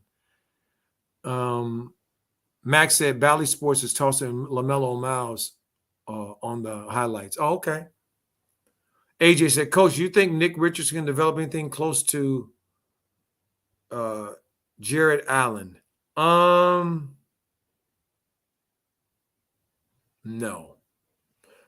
Different bodies. I think Jared is more athletic than him, even though he's bigger. Oh, Melo, you didn't foul that boy. Oh, you fouled him. You can't hit his body, Melo. You know you can't hit his body on no three-pointer. Come on. It's your fourth foul, and it's a silly one. Out of all the fouls you got today, that was the silliest one. Silly on top of Billy. Max said, do you count Giannis as a big man? Yes, I do. Giannis is a modern day Wilt.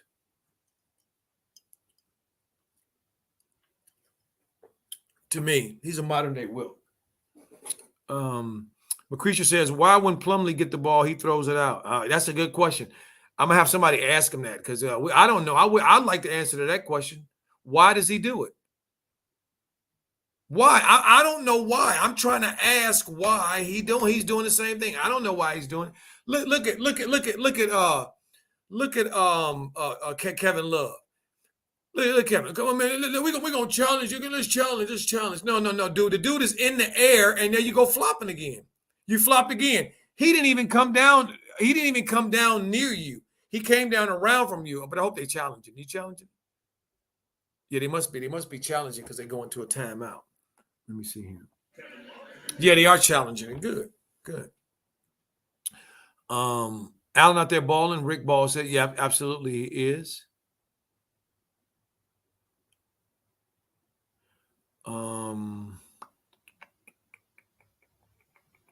Coach C, King C says, Coach, can that zone defense work against a player like Love?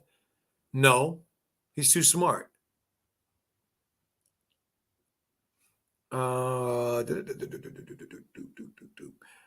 SC Base says they have looked like a playoff team as of late, too inconsistent. Well, this is what they are. They're not a championship quality team. They're a middle of the road team. So they're gonna have a whole lot of just basically up and down. This stuff what we're seeing tonight. If they pull this out, it will. This will be the kind of team. Kind of thing that we're gonna see. Just some ugly basketball. And them pulling out some ugly wins if they can pull them out. Rap God Reloaded. What's up there? How you doing? He said, Coach Joe, do you view LeBron as a modern point guard? LeBron is what Don Casey called a point forward. Don Nelson called a point forward.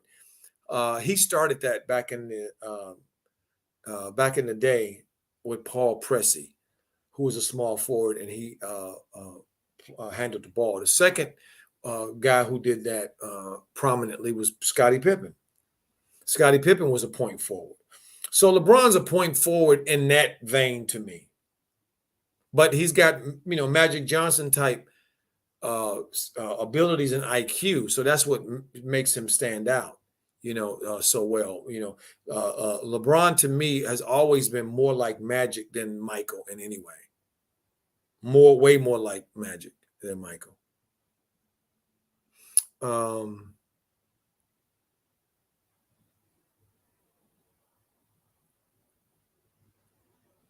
Yeah, way too inconsistent. Marco Nori says Plummer is throwing the ball out because all they think they can do what Melo does. Those little things break Melo's rhythm and try to diminish his highlights. Facts. Now look, they I bet you they're gonna call this off of they're gonna call this on Melo. Watch. They're gonna give this to Love. I will be shocked if they don't reverse this call. And guess what they did? They reversed the call. They gave Melo the foul. I told you. And the same thing that Kevin Love did when he flopped on Hayward, he did the same thing on Melo. But the difference is that the point guard pushed Melo in the hip. The same foul that Melo got, he got called for a foul for pushing in the hip. Okay, same call that he got in the first half happened to him. This one, they looked at it on the replay and didn't call it. That's what the error was. When Melo jumped in the air, hip checked him. The little point guard, number 0, Goodwin. Look at Melo. He's trying to get the ball in the basket. Just foul out and go and forget about it, Melo. It's over tonight. It's over tonight, my man. This team is fractured. And to me, the reason it's fractured is because they're not playing as a team. And they haven't been playing a team. This has been a construction of JB's mess. And so now he's going to have to clean it up. As Oubre dunks it for two. Why has they taken Ish out of the rotation? He's key to the team's success. I don't know. Ish ain't gonna give you. Kevin Love with another three at the top. I mean, they're so predictable, man. The way these people run this thing is so predictable. It's not even funny. Another national televised game, where somehow either JB or the officials screwed Melo to take him out of his flow. One of the two. 70-84. As Mobley misses one with 9:04 to go in the fourth. Oubre for three. Iron unkind. Oubre back to Cody Martin. Cody Martin, I don't know what he was trying to do there. I think he was actually trying to pass the ball. I think Plumlee was actually trying to pass the ball to Melo in the corner, and the ball was short. I think they said he might have fouled somebody. That offensive foul to me was the worst, man. That was the worst. That one what's come. That was the worst. That was a horrible call. A horrible call. When you go on the replay and you look and you see Melo's hip check as he's shooting the ball, and you still do that. Y'all have no integrity at all. And this is what they did, family. I'm gonna tell you, because this kind of been going on for a while. I've been seeing this for a long time. They just started with Melo. They've done it, but they do it before.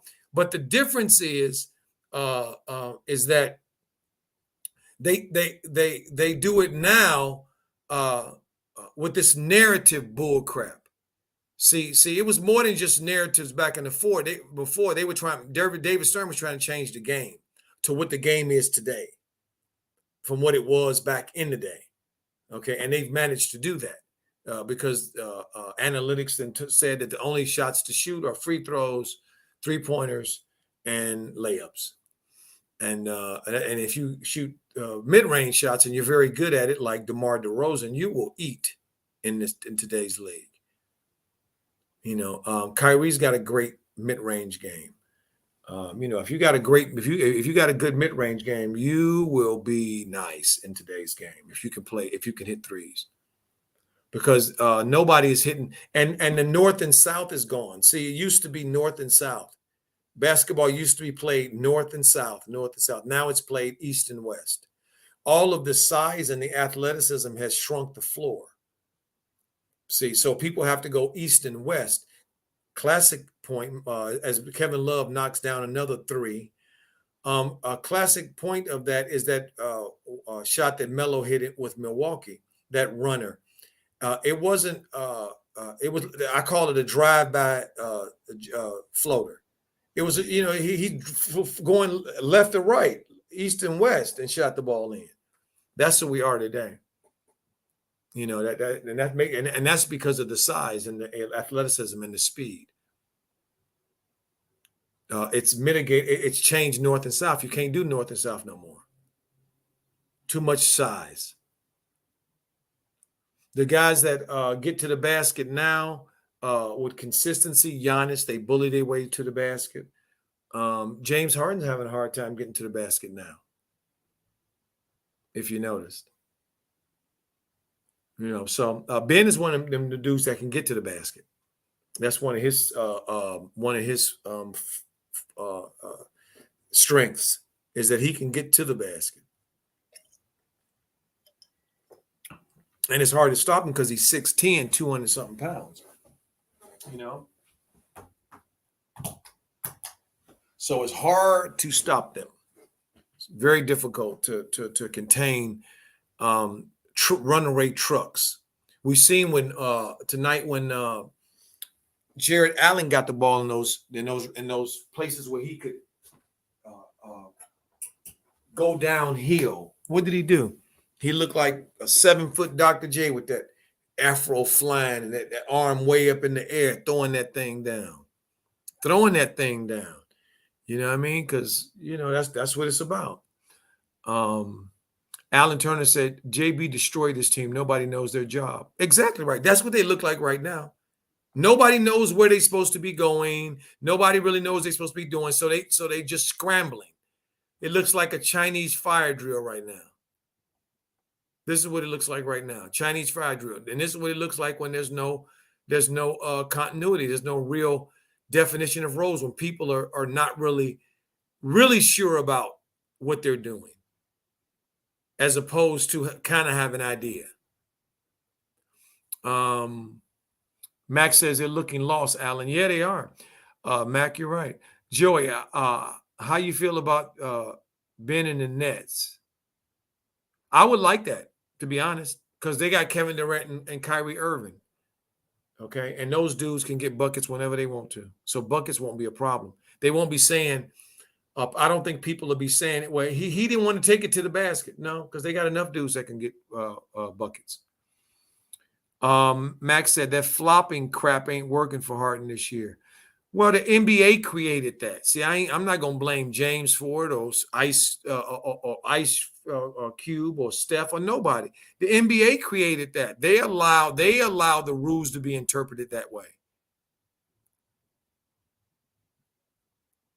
That's why the game turned to that. It wasn't like the players made. The players are not in the rules commission. They're not making the rules. The powers that be are the ones who are making the rules and saying how the game should be played. So it's not James Harden's fault or any of those guys' fault. Now they're going to have to make the adjustment, and that's what they're trying to do. Aquarius Law 21 said, Coach Joe, the Cavs would be the Bengals this year. I heard that. It'll be interesting to see if they are. Michael Knight said, I have never seen a team that needs a big man so bad. Hornets, what are y'all doing? You need a big man like yesterday. Every time y'all play a team with bigs, they absolutely crush the Hornets. That is a fact. Except the 2 times they beat Milwaukee and the time they beat Philly on that little run they were on. Okay. Terry says, Trent says, Terry grows taller and play defense. Yeah, he gonna do that all right. Marco Nori says Morant gets to the rim. Yes, he does. David Haynes says Plumlee is a big bum. Hornets on a 13-0 run. It's a 7-point game, family. Look at that. So let's see. They might get back in there. Let's see if they get a stop. They can get a stop. They got to stop. They pushing it. PJ's pushing it. PJ taking it up. Oh, he throws it over to Terry, and Terry almost turns it over. Okoro turned it over. So if they make a basket, their family can cut it to 5. 5:43 to play. Still some life.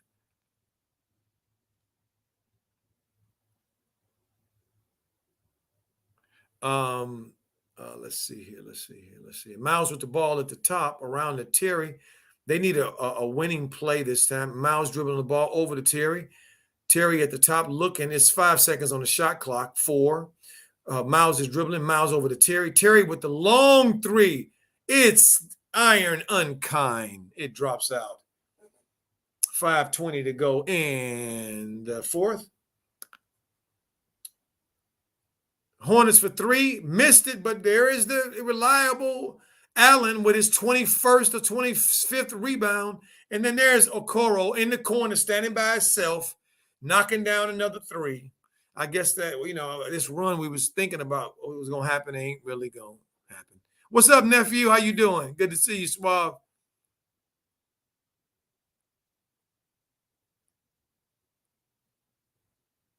Cody, what did he call? Michael Knight said, what's funny is Plumlee is a backup who starts for the Hornets. Laugh my ass off. Exactly. And you ought to hear how JB talk about him in the press conference too. like he's talking about Embiid. It's so crazy, it's ridiculous. It's so crazy, it's ridiculous. Alan Turner says flopping comes from soccer, but now they give the yellow card. Yep.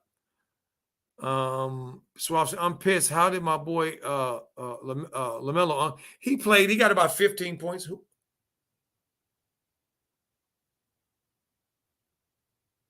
What? Oh, what's going on here? It looks like it's a. Looks like somebody got teed up from the bench. It's a 10-point game, 90-80. Yeah, Melo's got about 15 and some. He hasn't played a great game. The team hasn't played a great game either. This has been an uneven one, a herky jerky type game. You know, but here we are, down 10 with 4:44 to go. Let's see what they're saying. Oh my stars! The lady behind the bench said, "That's bull crap."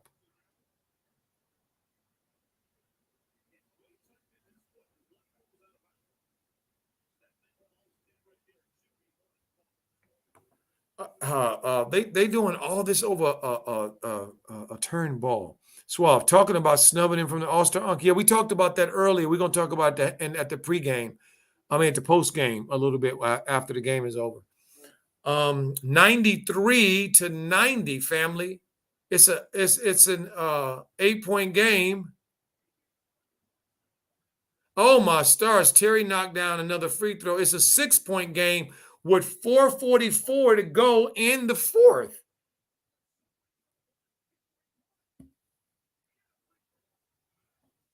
How did they get 3 points?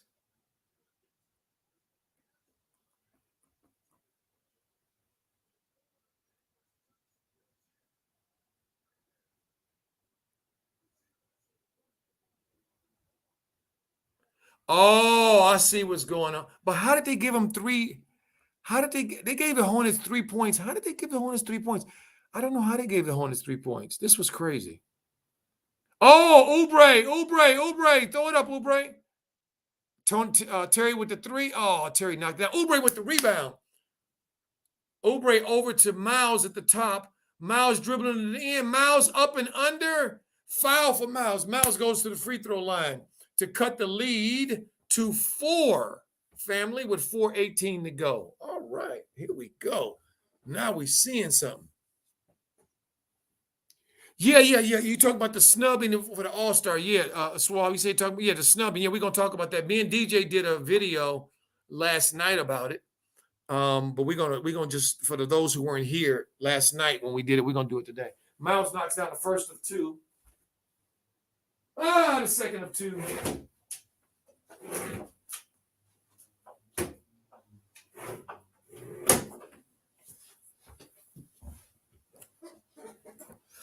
It's 4-point game with 4:07 to go.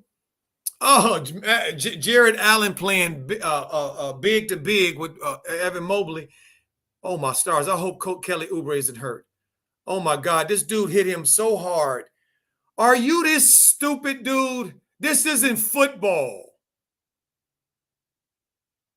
Okoro, are you that dumb that you don't recognize that y'all are big time athlete? Oh my stars! He might have really hurt his knee.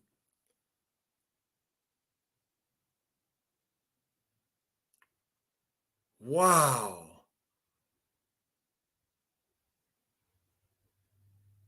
I hope Oubre's all right.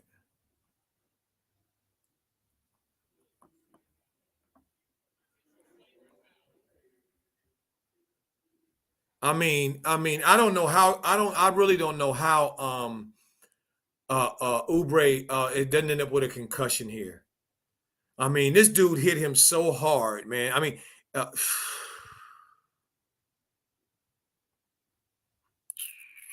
SC Base, he said, where did the 3 points come from? I don't know. I still don't understand where that three came from. They said, because Terry didn't make a 3. Nobody made a 3.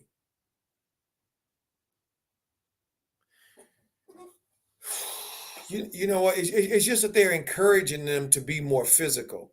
And to me, they don't have on any pads. Okay, this isn't football. You have to limit the physicality of this game because these guys can get hurt. These giants moving at these speeds. Force versus speed versus force.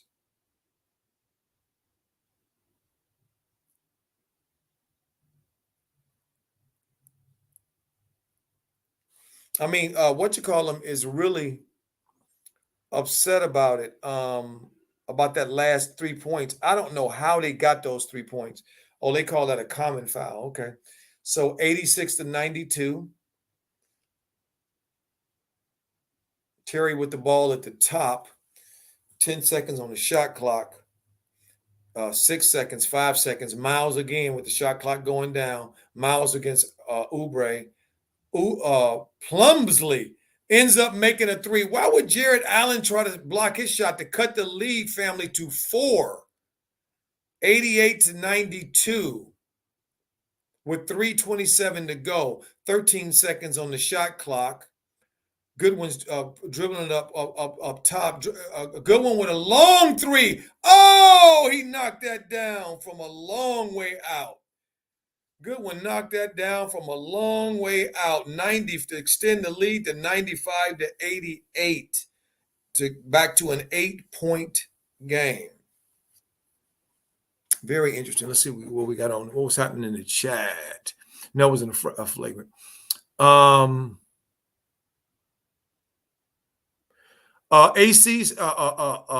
SC Base says apparently there's a rule when you touch a player while on the bench, you get 3 points.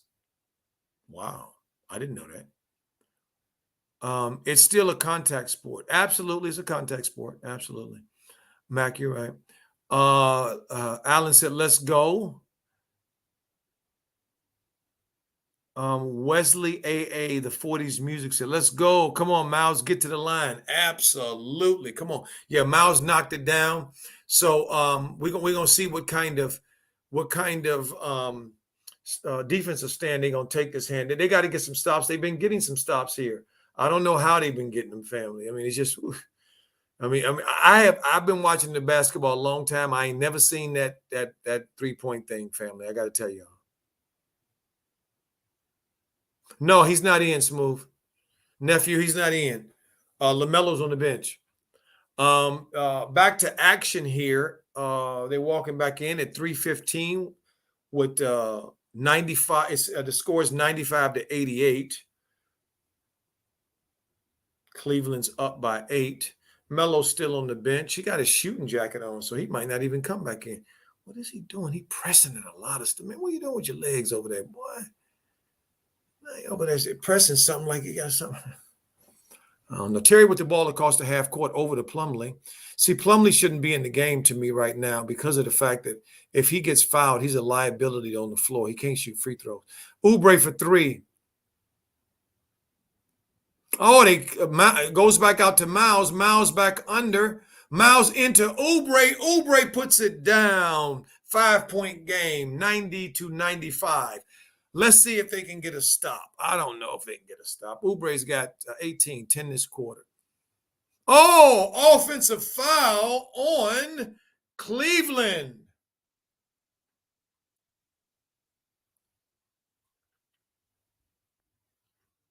Offensive foul on Cleveland. Oh, yeah, that is an offensive foul. You can't clear the man out. How are you going to run into the... Man, these dudes, this stuff is like simple. Rozier across the half court line. Miles dribbling the ball up top. Miles back door and threw it down, put it behind his back, jumped off that trampoline and threw that thing down on Mobley. Woo! They're on a 20-8 run. The Hornets are. It is a 3-point game, family. With 2:14 left in the fourth. Jared Allen with the ball up top. Plumlee is guarding him really heavy. really heavy. Over to Mobley. Mobley's dribbling the ball. Back in Mobley. Oh, my stars. Jared Allen dunked on Clumsley right in his mug for an and one. Woo! Let me see that again. Oh, no, they're showing Miles jumping off the pogo stick, dunking. But here's Allen. Oh, yeah. Woo-wee. What I don't understand about Clumsley is that when the dude catch the ball, he didn't dunked on you 2 times already. Why don't you just try to knock it out of his hands when he gathers like he did right there, instead of trying to contest it at the top where you get posterized? Sit your you know what down. Gordon's coming in for so instead of putting Nick Richards in the game, some size so that they can deal with what we just saw, they bringing Gordon Hayward in. This dude is so he knocked down both of them. 6-point game with 2:01 to go. Terry around to Gordon. Gordon over to Terry. Terry over to PJ. PJ for 3. PJ knocks down the 3 to cut the lead to 98-95. 3-point game with 1:45 to go. Oubre at the top against Goodwin. What are you doing, Oubre? Miles with the rebound. Miles down to Terry. Terry across the half-court line.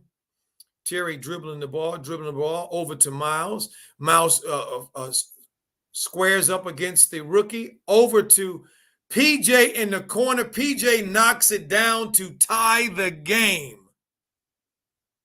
Family, 98 apiece. As Miles Bridges breaks up another stop for the Hornets, breaks up the alley hoop to Evan Mobley.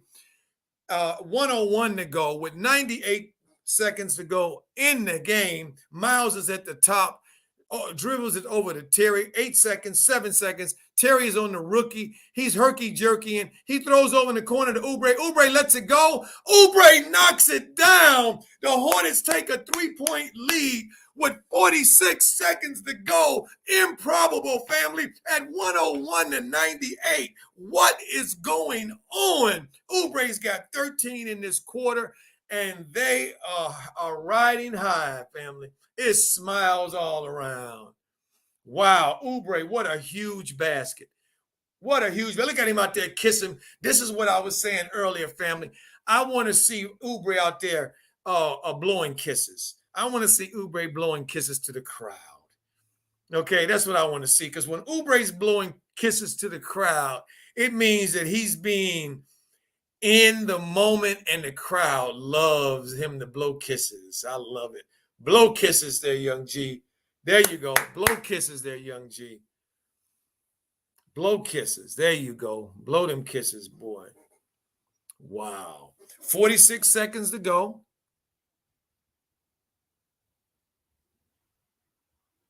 Three-point game with 46 seconds to go. Melo's still on the bench.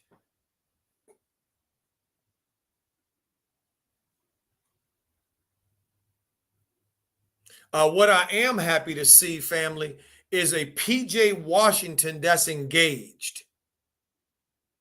Looks like he's awake, and he's out there playing like he know where he is. So let's see if we can sustain this. Here we go. JJ on the sideline. I just saw JJ.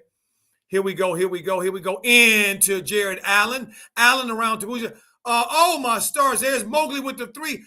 Back around to Goodwin. Goodwin under to K-Love. K-Love misses it. Allen puts it in. 1-point game. Hornets are up 101-100 with 31 seconds to go. Terry crosses over the half-court line. He's out against Goodwin, dribbling it. He's just probing. 12 seconds on the shot clock. Oubre comes up to set a screen. Oubre's got the ball at the top. Oubre's dribbling on Goodwin, goes back around to Terry. 4 seconds, 3 seconds. Terry for 3. Terry knocks it down. But what do we see? Oh, my stars, a dude pulled Gordon. He didn't. Here's a good one across the timeline. Good one across the timeline. Good one pulls up. He shoots an air ball. Hornets win. Hornets win. Hornets win. Can you believe they pull this out? Can you believe they pull this out? Wow. Wait a minute. It doesn't look like it's over. There's 0 ticks on the clock. What are they saying?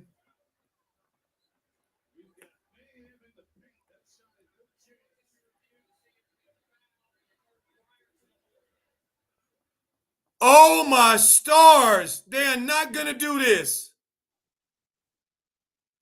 They are not going to do this. They're going to give the game to Cleveland, family. They're going to say that Kevin Love was fouled. Before the shot clock went off, he's shooting 2. Kevin Love can make both of these free throws. There will be no time on the clock for the Hornets to do nothing. The game will be over. SC Base had a foul to give. It was a shooting foul. See?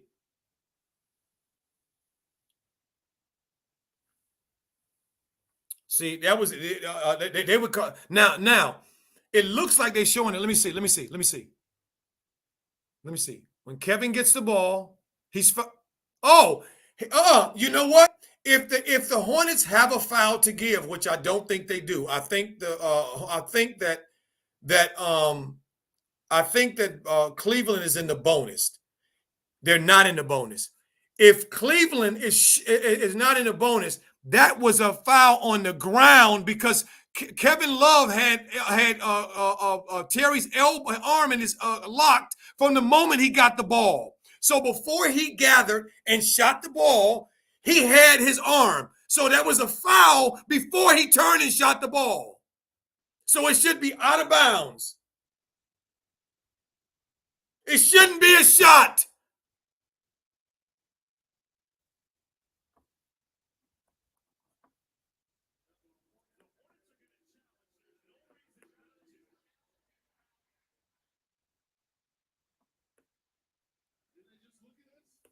Wait a minute. How can the Hornets challenge the foul on the floor? I thought they were just looking at that.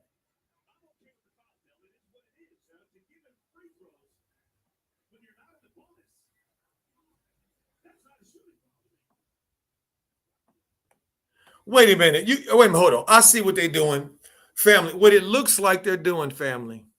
Wow. They're going to give Kevin Love 2 shots. When clearly,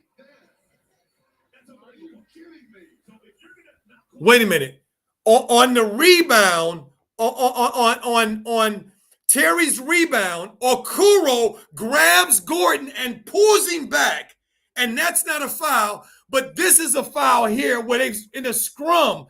Look, he's got Terry's arm. He hooks Terry's arm.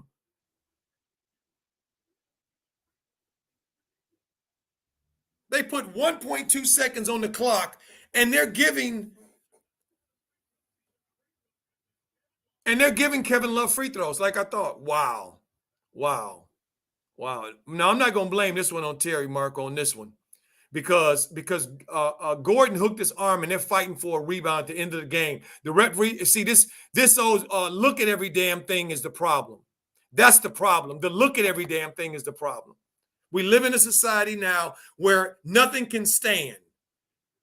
So when you break everything down to film, of course you're going to see stuff that the naked eye won't catch. There it is, family.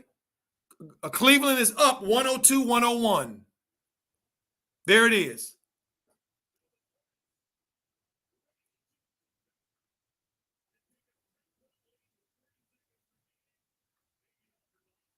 Now, look, we're going to see how brilliant JB is. That's what we're going to see.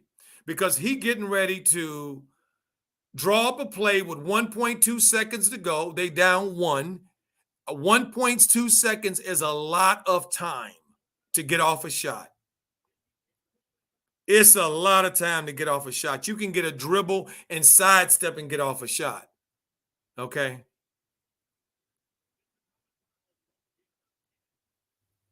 See, if they devise the right play, if they devise the right play, they will get a good. Why is Melo not in the game?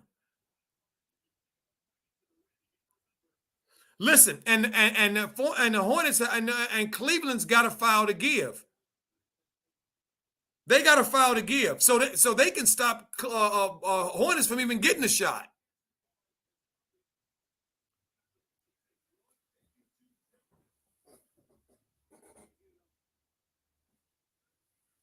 Here we go. Here we go. Why isn't Melo in the game to catch the ball and shoot that three, that fade like he did before?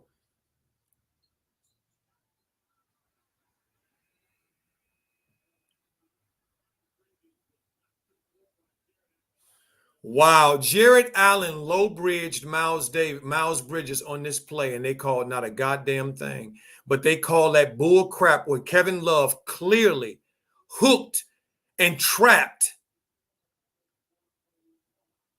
while he's in the air.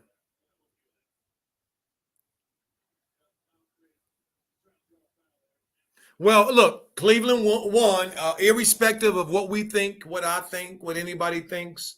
Think, whatever we think. Okay, the game is over, and Cleveland won. Cleveland won. Melo had 15, 6, and 3 on 5 of 14 tonight. Terry led him with 24 on 9 of 21. Oubre had 21 on 7 of 19. Miles had 12 on 7 of 8. The only one that played halfway, that shot halfway decent. All of them shot the ball bad tonight. And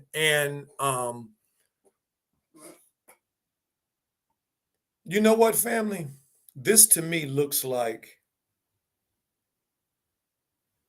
this is what happens when you don't play well and you try to steal one and it doesn't go your way. That's what happened here tonight. They tried to steal one. They didn't play well all game.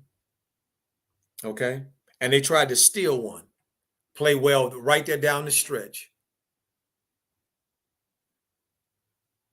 Okay. And I just saw the play too. They just showed it on NBA TV that got the 3 free throws. And hold on, family, for a second. 1 second, family. Hold on 1 second. I'm sorry.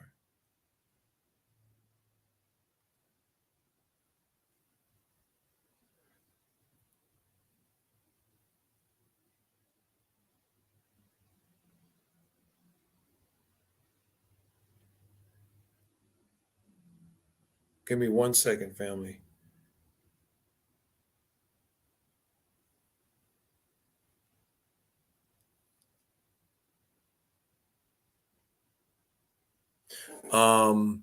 Thank you, family, so much. The NBA. I never heard of this rule because I've never seen this play before. When I've never seen a player get ready to shoot. But you know what though? The NBA made a mistake. Now that I think about it, let me process this really quickly, family. Yes, they made a mistake. They called Ed Davis for a foul for touching Rozier when Rozier was getting ready to shoot that 3, the one that he missed in the corner. But the issue is that when he touched Rozier, the whistle had already been called. The play was dead. So when Ed Davis touched Rozier, the play was dead. You can't touch a player when the game is live from the bench like he did. It wasn't the game wasn't live then. So I believe they made I think that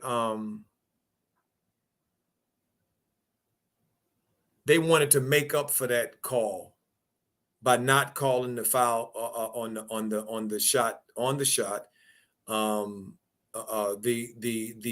clearly a Okoro pulling Hayward back when he was when he was trying to get the rebound. But so but the fact of the matter is, Cleveland played the better of the two teams most of the game. And the Hornets tried to steal one, and so I applaud them for trying to steal one. That's awesome. But I guess the basketball gods didn't want them to steal one tonight, because that was one of the weirdest games that I have ever seen in terms of how it unfolded. I mean, that's some weird stuff right there that just happened. Weird. I want to thank I want to thank one of the brothers there that sent me something on Cash App. I want to thank YOLO. Thank you so much, YOLO. I appreciate you so much for sending me some money on cash on the Cash App. I appreciate that so much.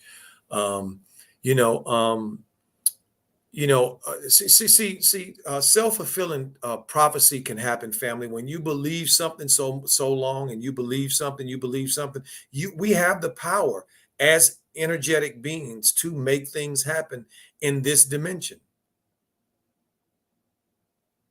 We have the power to do that. And when you keep saying that Terry is your closer, Terry's your closer, Terry's your closer, okay. They start believing it, that Terry's their closer.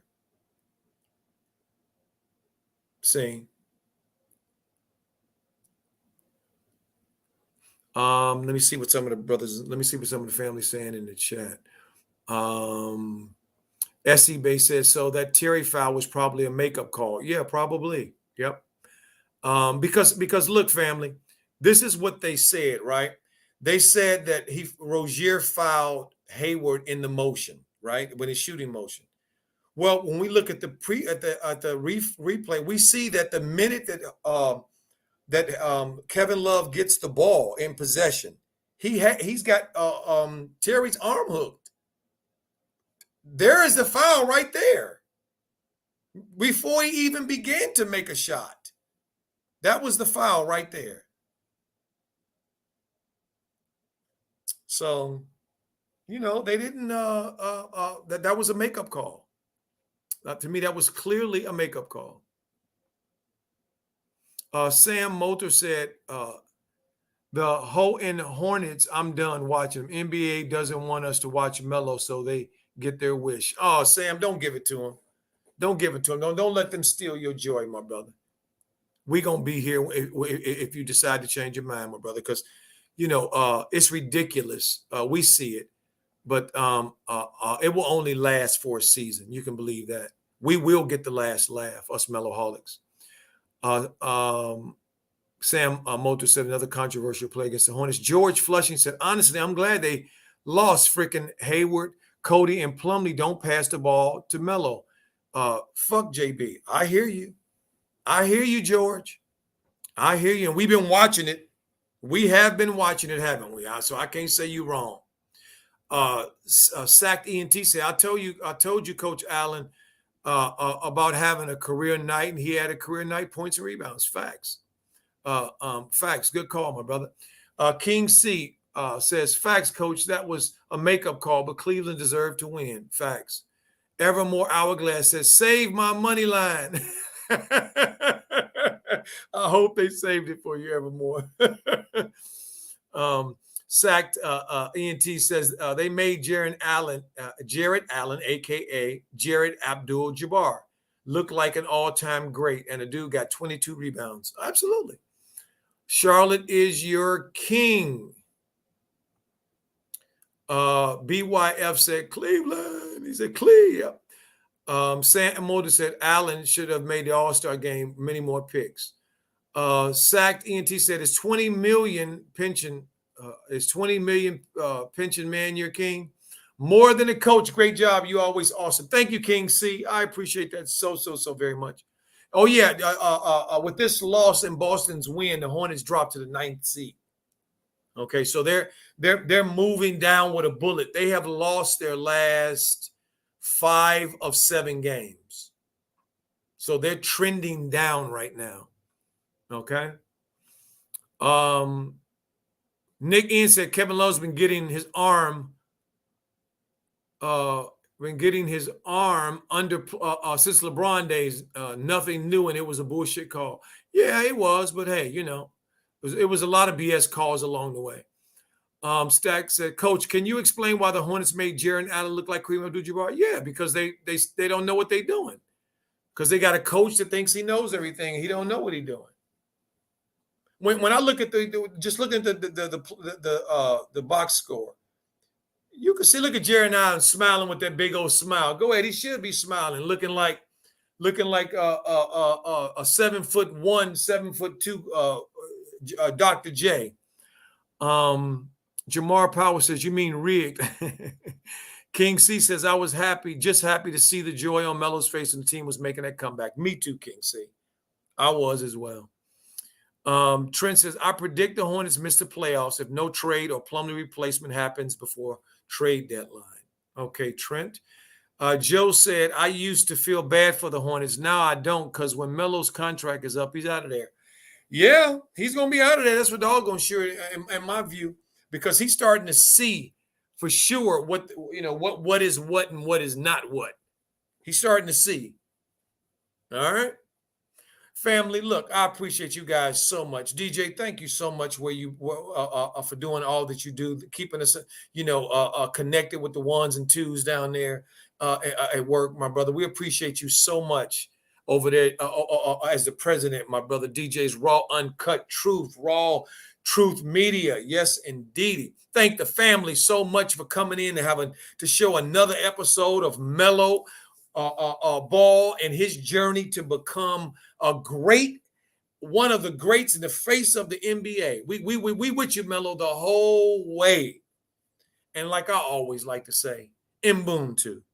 Because of me, you are. Because of you, I am. We are one, family. Have a wonderful, wonderful rest of your day and your evening. Tomorrow we will be here for the Miami game. Peace and blessings and good night.